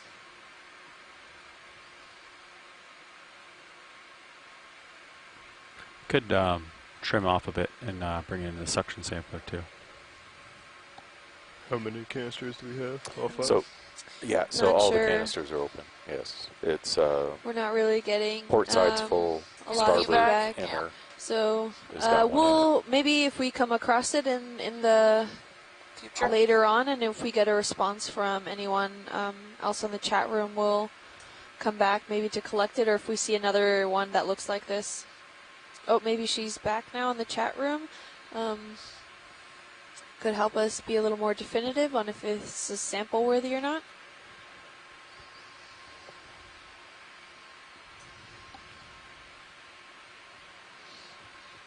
Is that a little isopod hanging out on him? I think that's Max. Maybe a shrimp or something down there at 6. Small little guy.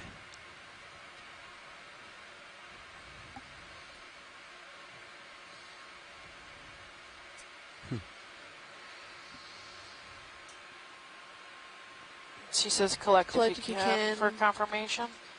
So just to repeat, if we do collect part of the sample, this would be the last biological sample we can collect, filling in all of the bio boxes that we do have. So if we can agree that this is definitely worth collecting to potentially identify a new species, we'll go ahead and do it. But just wanted to let you guys know that we're down to... This is the last one if we do it. So another thing is that we still have 4 or 5 hours left. The starboard outer is apparently a potential floater. Yes, it is. Or 3 hours left. Yes, sorry. the one that's on the, it's actually starboard inner. Yeah, okay. And it's pretty light. It's so labeled as it could float. You would be going to the starboard outer with this, having to deal with a potential floater. I just said I'll leave it to you to decide. We can go in this. Oh, we can slurp it. I don't think it will. Would it be easier to be sucked up? Break up apart to be in the tank enough to be just sucked up for a little bit. I think we'd have to snip it and then pick it up. Suck it up. Which is kind of a difficult maneuver. No, right? It would have to be a small piece. So piece? Yeah. So if I get like a 4-inch long one of these pieces, I can just trim one off and then bring it to the nozzle, and then it'll go right in. Sounds good if you can do it like that. As long as we can get a good wide shot of the formation of the branches we from can far get a away full with a wide laser, shot. then we're cool, because the branching might be a determinant. Okay, Art, we can get a full specimen shot here if we get a full specimen shot, and then and then just a tiny clip is good. Splash lasers on there for him. Yeah, so this guy is definitely at least 50 to 60 centimeters tall. Do you need a branching point? Is that a... yeah, just a little off the top is what we'll do. That's what I'm thinking. Yeah? Just a little, little snip. You can come wide video. I'm going to get closer. So we'll just do a little snip off the top.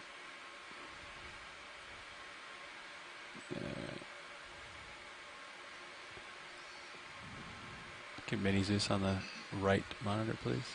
Coming on. Would we be preserving this more for DNA structures, or would you like to potentially keep the structure also? I'm not steady quite yet. Hold on. Get,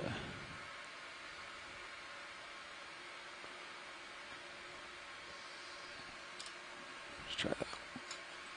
And sorry, Nav, all jars are available? Yes, all jars. Yes, correct.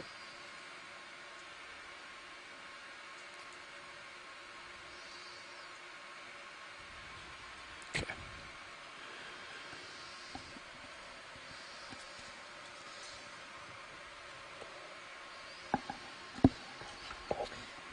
This will be our 4th biological sample collection. We get rough size. Did you see the laser paint? We did about 50 centimeters, I would say. Just gonna center it up here.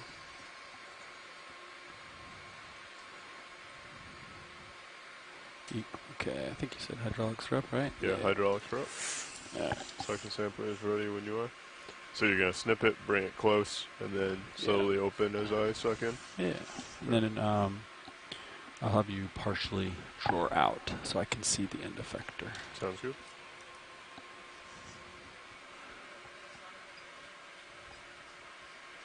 I will do that once you have it in the draw. I'll also bring Mini Zeus down to help you line it up. Great.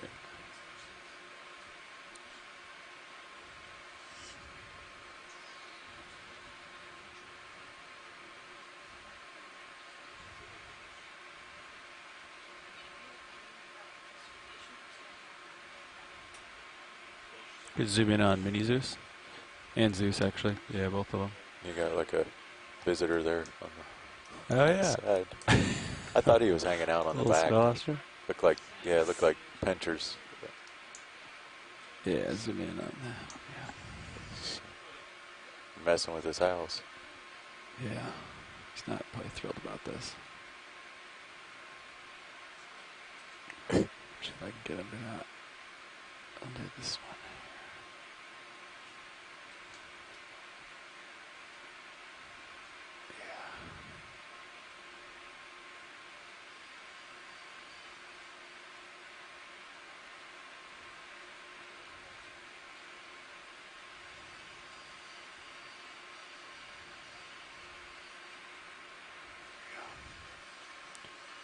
Okay.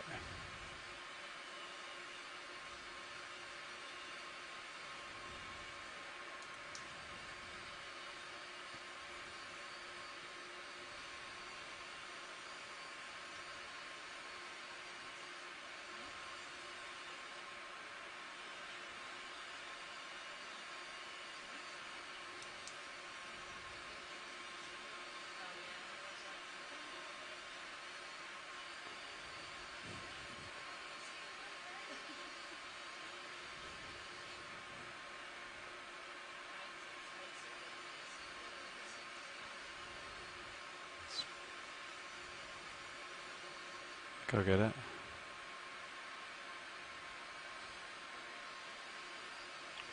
Wonder if you have a piece off and you're just... Yeah, you're going to have to snip that, I think. So there's one piece that's like not in the knife, right? Yeah, it looks like it's hanging up. It's hanging up a little bit. So I think if I...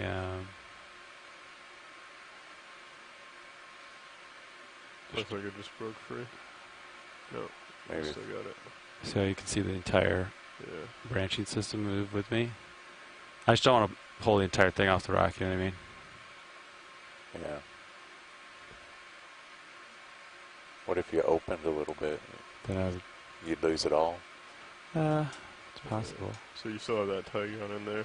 You'd have to go very quick, but... What do you think? I think it's a little too thick to try and work off like you're doing. Well, if you end up dropping part of that sample anyways and sucking it up, I maybe just let go. Yeah, I have an idea here. Quick open, quick close. There you go. Oh, you got it. Nice. Ooh, Nice. awesome. Good job. Cool. Okay. Gonna go ahead and start bringing your drawer out. All right. Gonna bring Minnie down. Did you want to zoom of it video before we collect it, or? No, you can just collect it. It Okay. sounds good. All right. That's probably good, We Lars. got some good Okay, zoom hold it ins. there.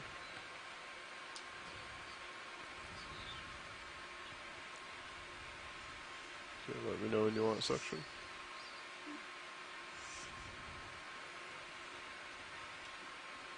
Okay. Okay, we're going to jar number 1. Could start at 1,000 at least. Okay. On the one. It's on 1,000.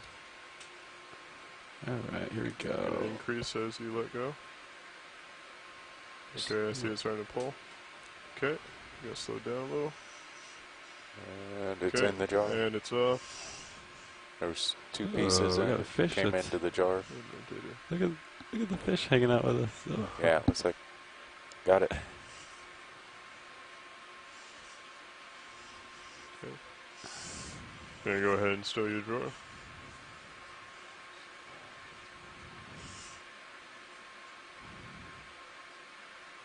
Okay, drawer is stowed. Bingo. Nice. Cool.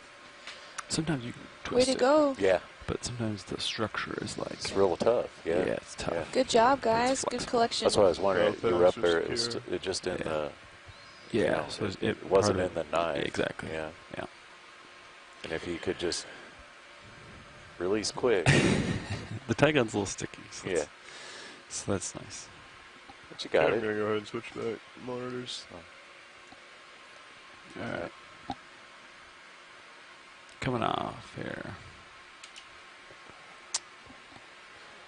Yeah, it looks like definitely coming up on the local high there. Yeah. When you come up, you'll kind of be able to see it off to your starboard a little bit. Yes, this is definitely the... All right, we're moving on. This is the top of the feature. We're moving on here. That little crab that jumped off was a type of squat lobster. Here he goes again. Look, he's swimming about, looking for the next coral. Oh, that's so Probably funny. running from us, I would imagine. That's kind of cool. It's probably pretty difficult to see where you're going when you swim rear end first. Looks very, looks like it took a lot of energy for him to do that. You know? Look at his little claws way out there. All right, we'll let him go. He's not sure what to expect from us.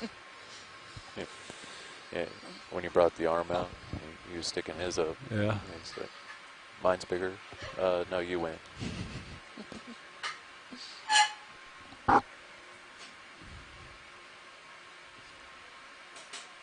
Oh, what a nice spot. We got lots of outcrops here. So it definitely looks like we're at the top. Possible geodia sponge maybe at dead center. If we were to start to head to 3. Sorry, Roger, were you talking about zooming in on something?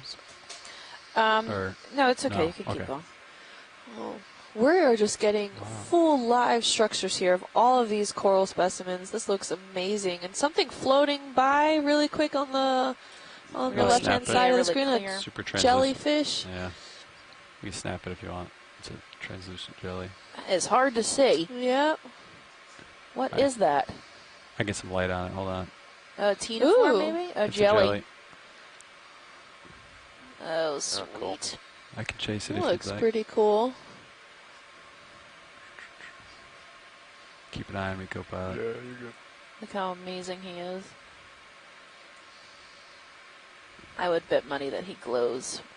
The tips of his tentacles Oh, probably yeah. light up, yeah. He's probably bioluminescent.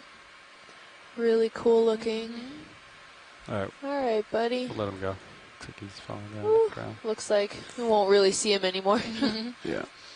Are we at the top of this mound or no? Oh, look at this whole pile of Here's another piles of all the skeletons. probably sandhill fish burrow or some other type of burrow. You can see all the dead Lophelia has been piled up. Yep. And we've gotten a request again for the lasers. If you could just keep Yeah. them on so they can Okay. look at the overall landscape, that would be great. Thank you. Yep, they're on. Thank you.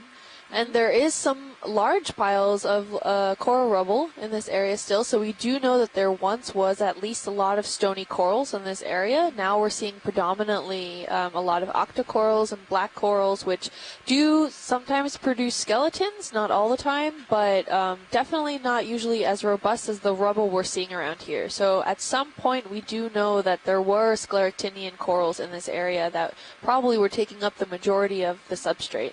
Can you guys swing to 3 o'clock? I saw a pencil urchin that we haven't seen yet on this rock. Coming to starboard. There he is. Oh, yeah. Okay. I can get a closer So look. likely Stylosideris. This pencil urchin. And I also want to take the opportunity to point out the overall geology. So if we're looking at this boulder right now, it looks like it is part of the substrate, that it's not an isolated boulder that was accidentally moved here, pushed here by some force. But we're starting to see that there's different layers, and some layers look more eroded. So we're having the bottom structure, then a little bit eroded away, and then a top structure, a sandwich in between that looks to be eroded away, and then the top structure. And this is partly potentially due to maybe the inner section, that middle sandwich section that is now looking like a hole. Maybe it was of a softer sediment or a different kind of carbonate sediment that was not karstified as quickly, so it actually got dissolved or eroded away, leaving in that cavern-like feature. Or maybe it was never formed to begin with. Maybe it is an internal cavern that maybe the side of it got broken off, now revealing it to us in the overall. We do know a lot in these carbonate environments that in the subsurface they do produce a lot of these caverns, and since they're highly porous, a lot of the water that goes through can end up dissolving these huge portions of these caverns. So we can go back to the biology, but I just thought I needed to throw something in there. Could snap So, the. I've got enough biology here. It's fine. Figured we'd keep There we rocking go. here. Probably Styloceteris. And there's some really cool tiny urchins, white urchins on the right, at the top of the rock too, and some solitary cup corals, some soft corals. Yeah, we got maybe a possible hexactinellid sponge. I think we collected something that looks similar yesterday at 9 o'clock. It's real small. Yeah. A little tiny lobster or shrimp at the 7 o'clock range. Just within a few centimeters of each other. We got quite a huge diversity, a hot spot. Mm-hmm. More of those hydroids we're seeing, a sponge also in this area. And is there anything particular about this specific species of urchin, or is this very similar to the shallow water ones that we see a lot tucked in away into rocks? Yeah, we get these pencil urchins a lot in the deep sea. I think they're just more of an ancient species. We do have some pencil urchins in the shallow waters, but they're different. They're different species. All right. Okay. Pilot's clear when you're clear video.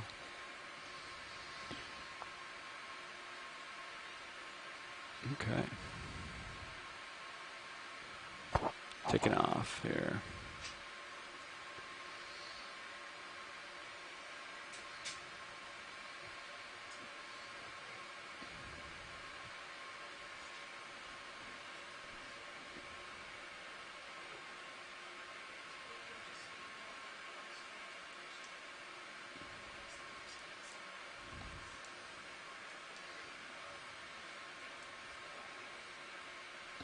I'll be there at 5-0 on the rotator.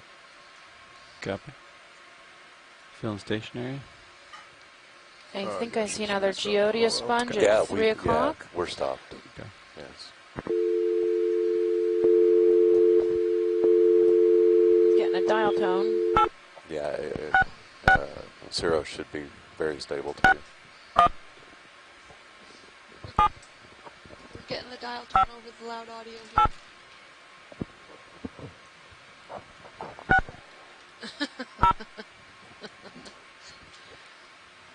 Technical difficulties, but we're looking again at maybe a possible one of those yellow corals. Center. At any time during this message, please enter your passcode followed by the pound sign. Hey, video, we can hear the phone dialing out. Oh, that's normal. You're supposed to hear that? Okay. Yeah. We're supposed to hear that. Okay. We'll get I'm gonna almost back into. There's so many big colonies here. Can we turn the lasers on? They are on. Okay. I needed. They're out there. Kind of hard to see sometimes. Your passcode has been confirmed. If you need technical assistance during your call, press star keep 0. exploring this, the After top the of the tone, mound here, unless you please need state me to your stop and name look at something. followed by the pound sign. Is this supposed to be the north side of the hill? Thank here? you. Kinda? There are 4 parties in conference, including you. I think there should be more to your Wow, so Hi, everybody. Yeah. That's Can everyone hear us again? But it looks like it just drops off, right? I hope we're able to get into that now, fix that problem. Now I can hear you. Yeah, yay! Hi. Waxed, as expected. So it's like, Yeah, it looks like it's yeah. So, and then we'll go south. but yeah, waypoint 3 is south. We'll So do kind of an about. Sounds good, and we can see like right off So this the ridge here, as question soon as it is, starts to increase in are you slope, gonna I try mean to based go off just our down as we visibility. go south? 'Cause Wait, it looks We like got it to. does Can you look drop at the a little. Gorgonian at 4 o'clock? Swing 4 o'clock. Yeah, absolutely. This pink one, that's new. Oh. Yeah, so Scott said this looks similar to what Scott had pointed out earlier that we may have missed in our dives, or that we missed to get a close-up view on. If we could then get a close-up on it. Absolutely. Oh, that's that hemicorallium. Could come down a little bit, Lars, if you want to.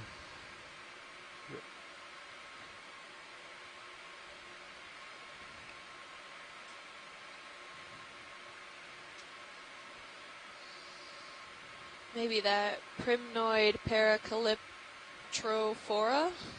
Did I say that right? Okay, Art, you can frame it up. Paracalyptrophora. I think so. I think I'm looking at the right one. This looks very similar. Scott, if you want to confirm, that's what we're looking at here. From NOAA. I'll get both lasers. Sounds good. Can we get a quick zoom in on some of the polyps? You can snap it, Art. Going in. There you go. Oh, some of it seems to have some mucousy attachments. Not sure if that's from the coral itself or maybe another organism left it there.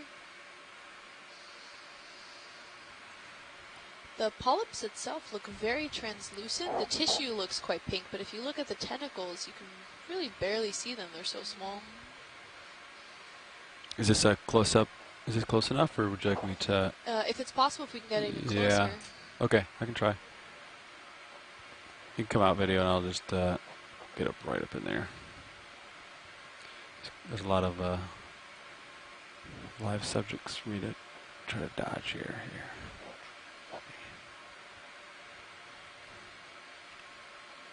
Got a full-size vehicle pulling into a compact spot here. So Scott said that we need to note the polyp heads. They're actually pointing in the downward direction, which is actually a distinctive characteristic for some of these corals. So when we get that closer zoom in, we'll double check on that to make sure we're seeing that downward characteristic.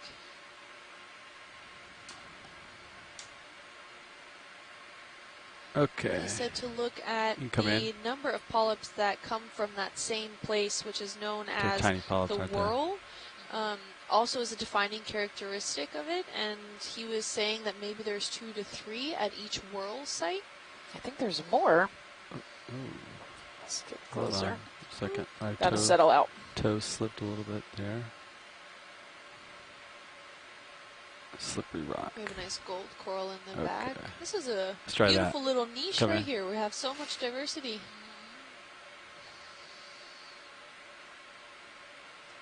Well, these are pointing generally down. They look a little sagging, if you will, towards that downward feature. So that's what Scott was pointing out earlier. I think there might be 5 in a whorl. Yeah. So that's going around the entire branch is we're referring to that whorl, correct? Mm-hmm. So I'm counting 1, 2, 3, 4. I can't make out what's really behind it, but maybe 5. You can probably assume there's one face in the opposite direction because it does go all the way around. So. And this thicker branch here, they don't seem to be very well aligned with each other. That the most front pinkish branch, they don't seem to be so linear like they are in the other branches. I don't know if that's because it's maybe a primary branch where these corals are just so robust they don't need to grow linear anymore, but also another interesting point of view. Okay, we can move on whenever you guys are ready. Copy. All right. When you're clear video, you can come wide.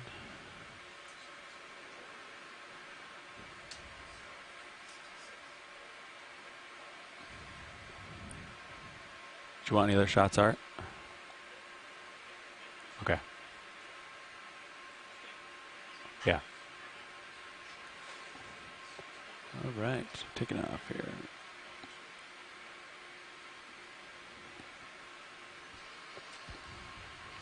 And we just got notified that because this is such an amazing place that we've come upon that previously no one has even discovered, especially this ridge from the new bathymetry that was acquired only a few weeks ago.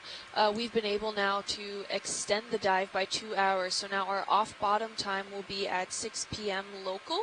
And a big thank you to the ship crew and all the coordinators that are involved in that, because it is that they are taking up a brunt of the work on that. And we really appreciate it because it's not too often that we come across such a beautiful coral garden and forest like this, like we're seeing now today. So big thank you on that, and thanks to the entire crew and the team for everyone sticking it out for us for another 2 hours.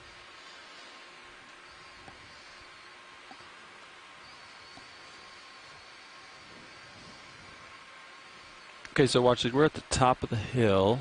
So after we're done with the top of the hill, we're going to kind of do an about face and head south. So is there any areas on the top of this hill that you would like me to zoom in on? I can try to. Right here, there's some Lophelia at dead center at the base of this Gorgonian. Okay. Copy. Start here.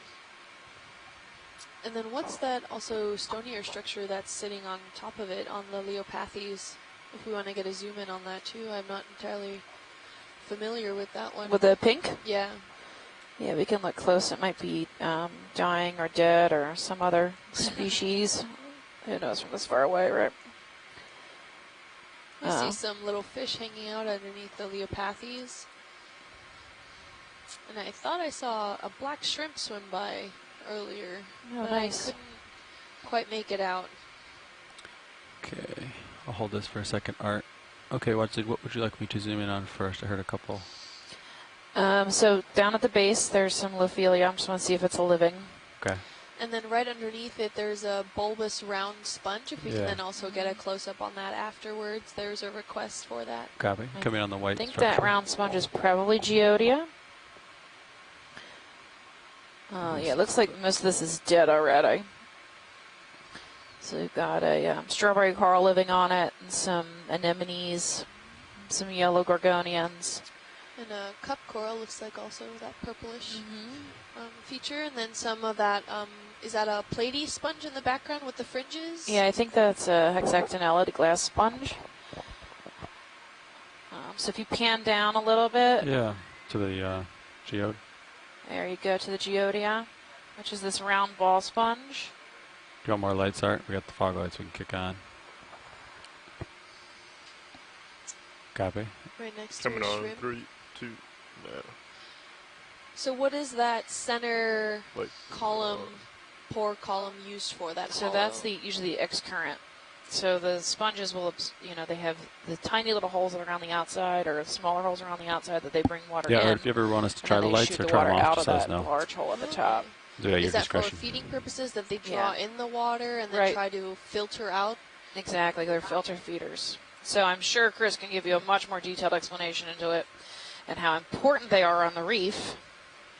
If you want to call in. I think she's on the line. I'm here. Yeah. Hi, I'm hearing you guys. So I can join in this moment. This is a beautiful round sponge. It might be a geodia, but it also could be, Steph, one of these petrosids. Petrosid? So a petrosid, it could be a petroside ovata, for example, that is seen before around 300 meters depth. So if there is any chance to collect the sponge, if we find it more frequently in the rest of the dive, it would be interesting. Okay. And yes, this, as Stephanie told you, the large hole will be the X current opening, that is usually called the oscule. And these organisms, although they seem to be doing nothing, if you could see the water movement through their body, that we've been able to see by putting fluorescent on the surrounding of the sponge, you could see that through the whole surface of the sponge, there's very tiny pores, around 50 microns in diameter, where the water is coming in, and then it's leaving continuously through that large X current hole. Yeah. Now, the amount of water these organisms process is incredible. It's been measured up to 1 liter of water per hour per cubic centimeter of the sponge. So this sponge, if it's around 10 centimeters, it might be a kilo. If it would be a kilo, it will be filtering 24 tons of water a day. 20? How many? How many? Filtering 24 tons of water. 24 tons. Extrapolate to the number of 1 liter per hour per cubic centimeter. Per cubic centimeter. Tissue. Yes, so I'm not sure exactly the size of the sponge. This is kind of the highest, on the highest end of the rate of water filtration. And when I say filtration, it's truly a transformation. Around 99% of the bacteria in the incoming water gets taken by the sponge and all its associated microbes, and it's only 1% of bacteria that comes through the excurrent water. Awesome. Besides taking up the bacteria, there are many types of microbes that are symbionts and live inside of the sponge that might do ammonium oxidation, sulfate oxidation, sulfur oxidation, and there's a big transformation of the water that comes out through the body of the sponge. So it's really fascinating once you get in that aspect of their function, of their feeding. Right, so this little tiny 10-centimeter sponge is extremely important to this habitat. And it's funny because it's just like, looks just like a little white ball. What could it possibly be doing? But it's extremely important to help maintain the health of the reef.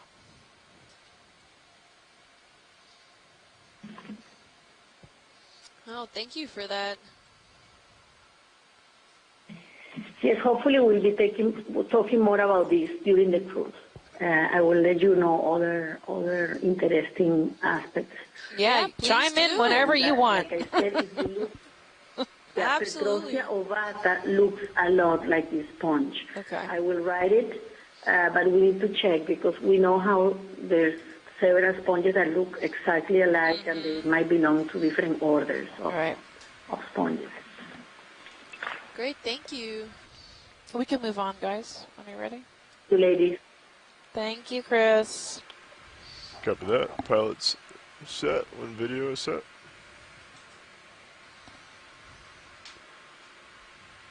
I'm going to turn those forward lights off, Art, for flying. Coming off. Good. I had auto heading too. Understood. Coming up and away. Okay. Did you notice much of a And earlier in the chat room, Ken mentioned that a lot of these animals, especially the fish and sharks and octopus that we've seen in the past, they're not used to this bright light that's coming from the ROV. And despite some of them maybe being blind and not being able to perceive light, a lot of them still are, and they're very sensitive to these lights. So sometimes when the ROV passes by them and that light, they get that first waft of light, they tend to actually shake their head because they're quite confused as to what is going on. But they do fully recover. It's not damaging at all to them. It's just a momentary point of confusion. 6 o'clock, please. What is this grumpy looking thing? Some kind of goosefish, I think. Ooh. Let's get a good shot of him.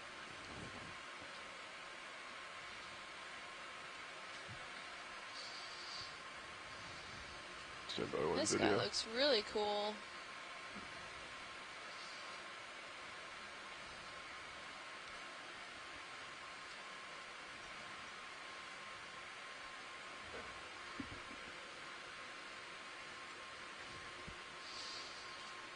You can see all the cool barbels. He's definitely going to be a sit and wait predator. With a big mouth. Okay, go ahead. Lays on the bottom. I would bet that he has a lure. Swing around a little. But we'll see. He does. It's kind of wafted off to the left-hand side. Stowed position. As you can see, as he's modified back fins, he can use his look more like feet to crawl around the bottom. Or just stand incredibly still. See, we might freak him out enough to get him to move. Come a little bit further so you can maybe get the eye. So are all those little things that are around his face pretty stable for there, sensory actually. purposes or more for camouflage, if you want to take decorative? some I belong notes, here. I'm not entirely sure. It could go either way. It could be both. Would you like me to try and come over a little bit more of their video? Alright, yeah. Coming over a tiny bit more. Got the steel camera. He's pretty fun. Pan down. He is very grumpy. Yeah, sure. Tilt down. They can see his teeth. Oh, how cool. Those look scary. Would not want to be in the jaws of that. No coming back. Yep. I would imagine he can get a pretty big piece of prey out of that, too. Coming up a little And with that the big rotator. smiling mouth. Holding there. If we have anyone in the chat room or online that can help us identify what kind of fish this is, that would be really great. We think for now it's a goosefish. I think it's a goosefish, but again, it's got a, the dorsal chordate nerve. fins also look like they have some spikes on them, some spines, where potentially if someone were to come up above them, they would get, I don't know if stung is the right word, but maybe stabbed. Yeah. This looks really interesting overall. I've seen these goosefish on the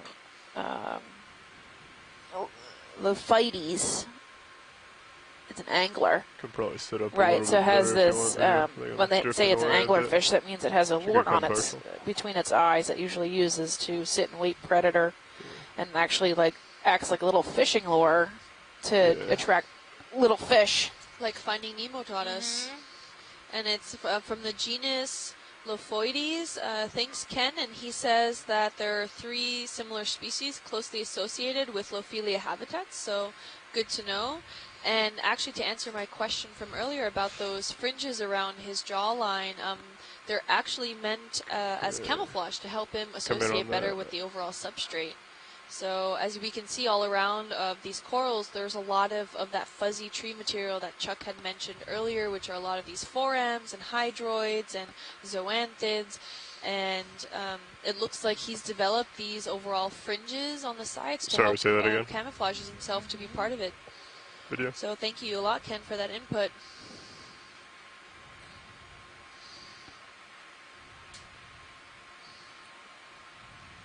Lophoides.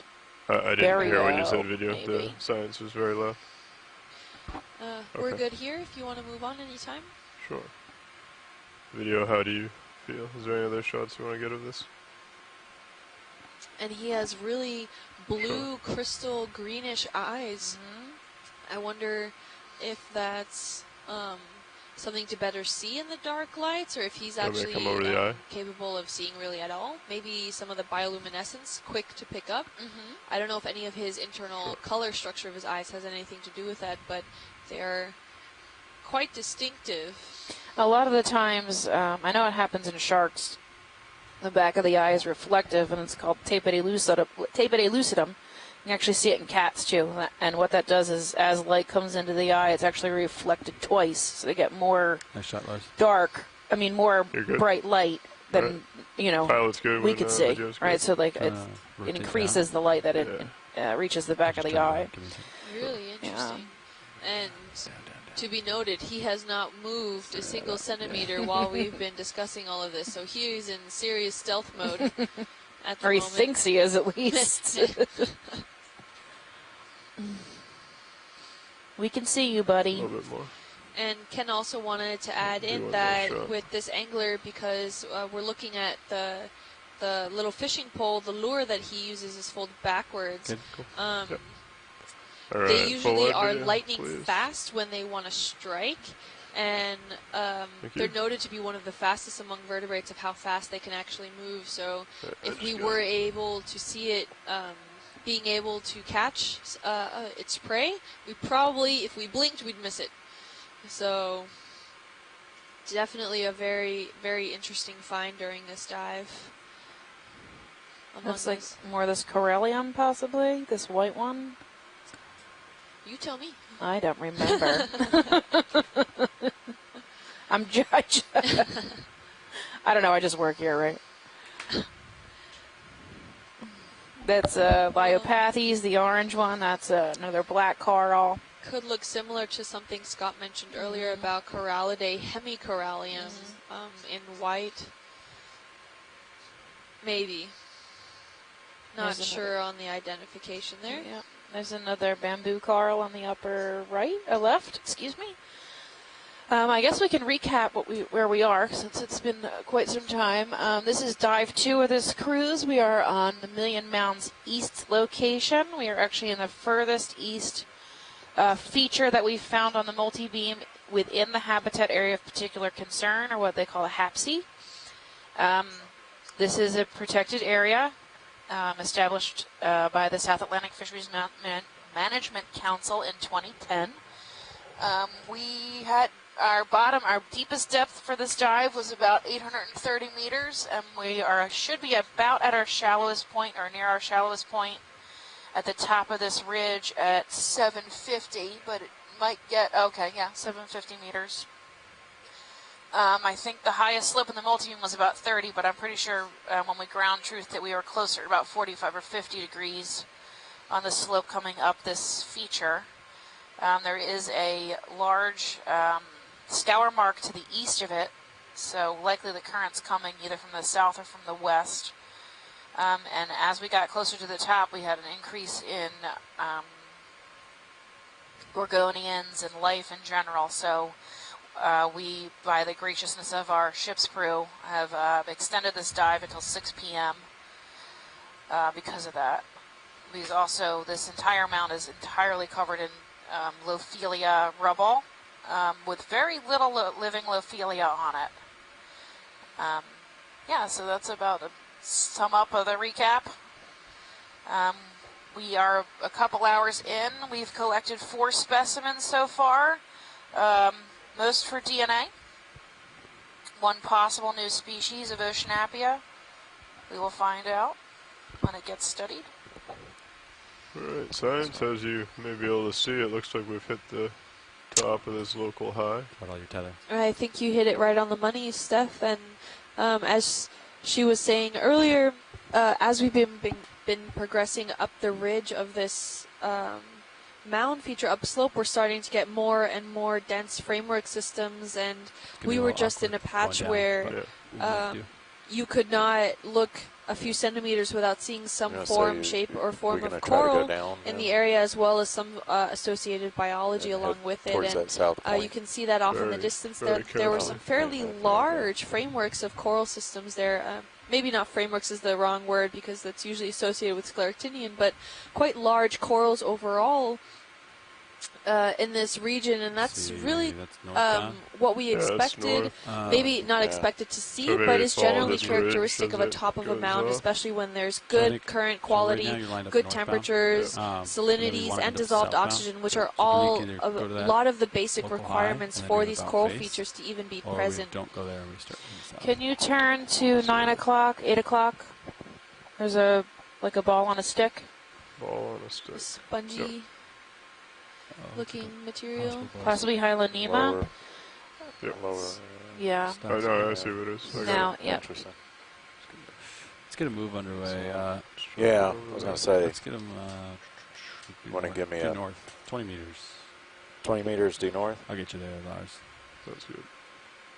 Yeah, that's a pretty good one. At 6 o'clock, we've got a Hylanema.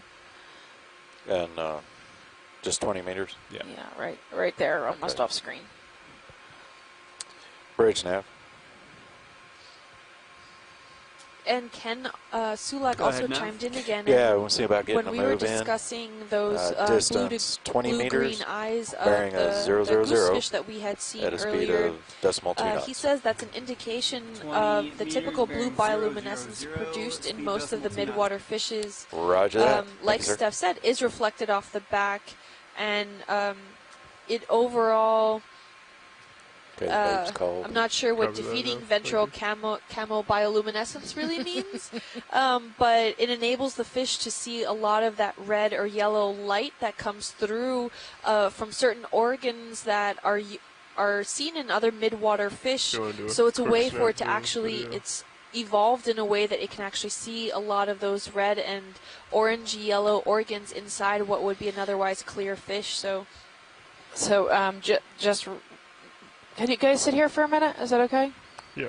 Okay, so ventral chemibioluminescence is when the fish's midwater or above, they actually will bioluminesce their chest or their bottom half of their body, so that when a fish looks up a predator looks up from the underneath, it actually disappears in the light above. So that's what he means by defeating ventral chemibioluminescence. Wow. This is a Hylanema, which is actually a type of Feel free to come back. hexactinellate or glass sponge. We have a few samples of these at the lab. They actually grow really tall, like a couple feet tall. And if you look at the stalk to the left, to the right, at the bottom, those are actually siliceous, silicate spicules that grow. They're all, each one of those strands is a single spicule. They can grow a couple feet tall, and they're so fine you can actually use them for. Was that when they put the light into it, like that thing? Fiber optics. Fiber optics. Thanks, guys. Fiber optics. They're so fine and clear. You can use them for fiber optics. I mean, obviously, it would be a pretty expensive fiber optics, but yeah, that's pretty neat. They're pretty cool. So the actual sponge is sitting on top, and it's on this spicule stalk, and to hold itself up above the bottom of the water so it can filter feed better. So that's Hylanema. So really interesting. And aren't there a few coral species that